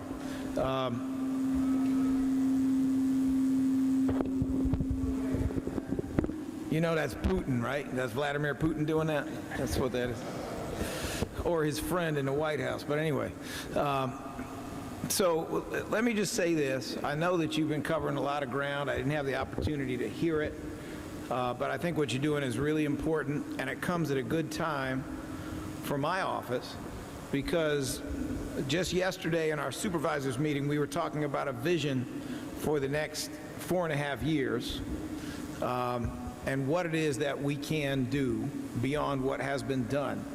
And we're talking not just about how we talk to each other about this, how we use the data and the lessons of the last 7.5 years to do this, but how we engage with the community and hear their ideas, because we know it's a constant process of trying to do better. Now, having said that, I don't want to spend a lot of time, but do I have 5 minutes? Do I have that? All right. So, you know, I took a vacation after the election. I found myself in a different country where I'd never been. It was kind of on the way home. And I was in a city that's 1.4 million. Philadelphia's 1.6 million. And this is a country that's among a group of countries that are known for having a really robust safety network for poor people, for homeless people, for addicted people, for people who have medical needs. And they have very low crime. So I'm walking around the street. I saw no unhoused people on the street. In 3 days, I saw one person who looked like she might be unhoused, suffering from serious mental illness. I saw no indication of people suffering from addiction, tucked up behind a dumpster, shooting up, or in a street corner. I came to learn there's almost no crime. There's almost no gun culture. There were no gun shops anywhere. There's a big bicycle culture. They got more bicycles than cars in protected lanes. We got more guns than people. They got more bicycles than people going on. And I was just looking around at this situation. It's kind of like, I can't walk to the gym in the morning. I live in Center City, in an area where, you know, that is not cheap. I can't walk to the gym in the morning without seeing, I'd say, 5 to 10 people who spent the night on a grate, who are often living in their own feces, who are having conversations with people I cannot see, you know, some of whom are feeding their addiction, which is probably self-medication from serious mental health issues, by stealing from local stores. You know, we have to face the reality that we're not doing so good when it comes to public safety. We're not doing so good when it comes to incarceration. And we have a unique moment in Philadelphia when, you know, without getting into all the data, we have in the last 50 years, we're at a unique low, not just for homicide, which today is the lowest in over 50 years, but also for crime in general. We're at a unique low point when it comes to crime in Philadelphia. We're at a unique low point when it comes to incarceration in Philadelphia. The incarceration number I heard yesterday is about 3,400 people. It was almost 10,000 under Lynn Abraham. It was 6,500 when we came into office. A lot of people, I'm not taking credit for this, a lot of people have worked hard to get it there. But when you got your crime this low, to the point where we're leading the country among big cities and public safety improvements, and you got your custody this low, not just in the county at 3,400, which is the lowest I've seen my whole career, but you know, the state prison population has gone from 13,000 to 9,000 in the last 7.5 years. And depending on legislative developments, if we start taking, you know, felony murder cases and resentence them, you may be looking at historic lows there as well.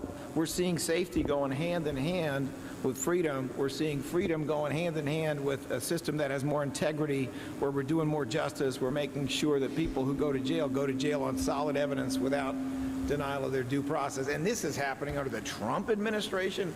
Holy cow. That man wants nothing more than for crime to kick up in big cities, because he knows what he'll do.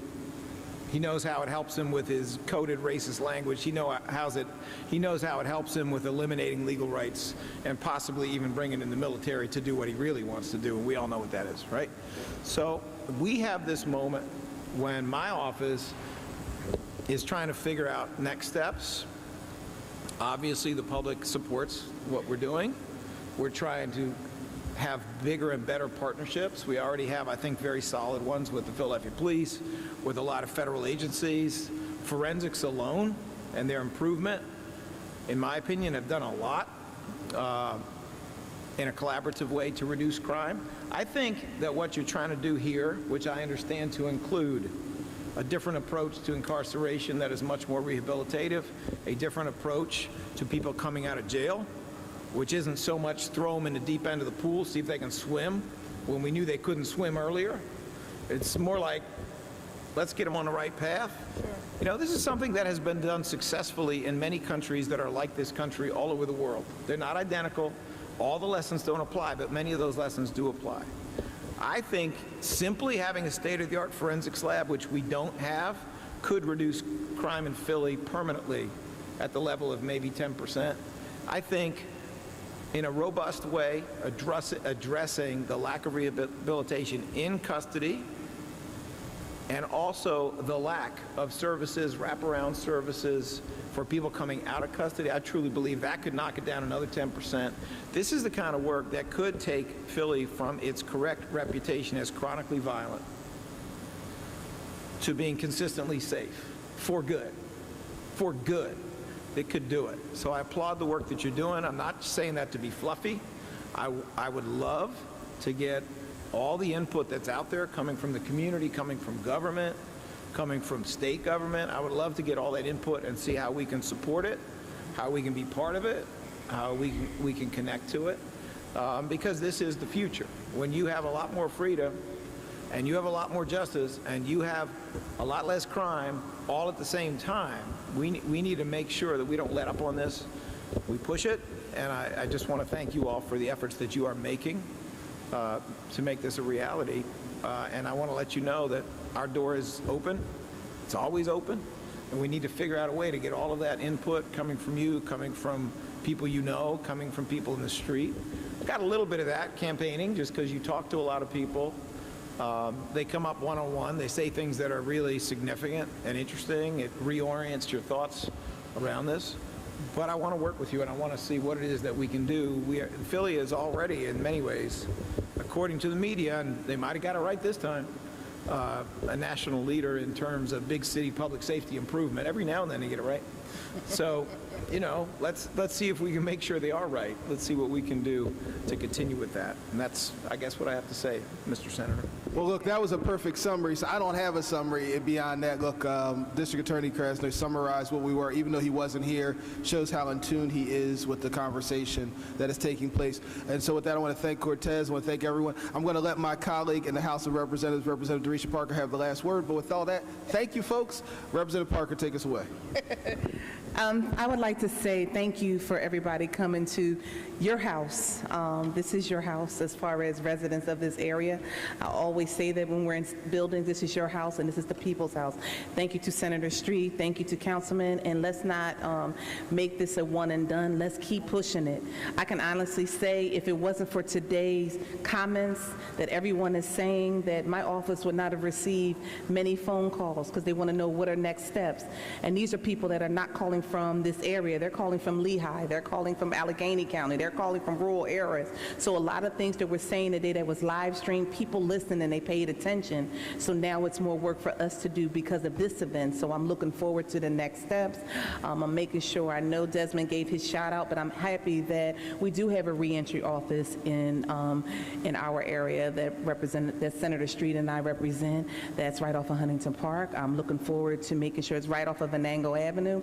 We do a lot of expungement clinics. We do workforce development. We have job fairs, and we do a lot of things there. And Desmond also helps individuals that are applying for pardon. So that's also in Venango. It's a reentry office. So I'm just happy that we're able to do that. Thank you, and have a great weekend, everybody.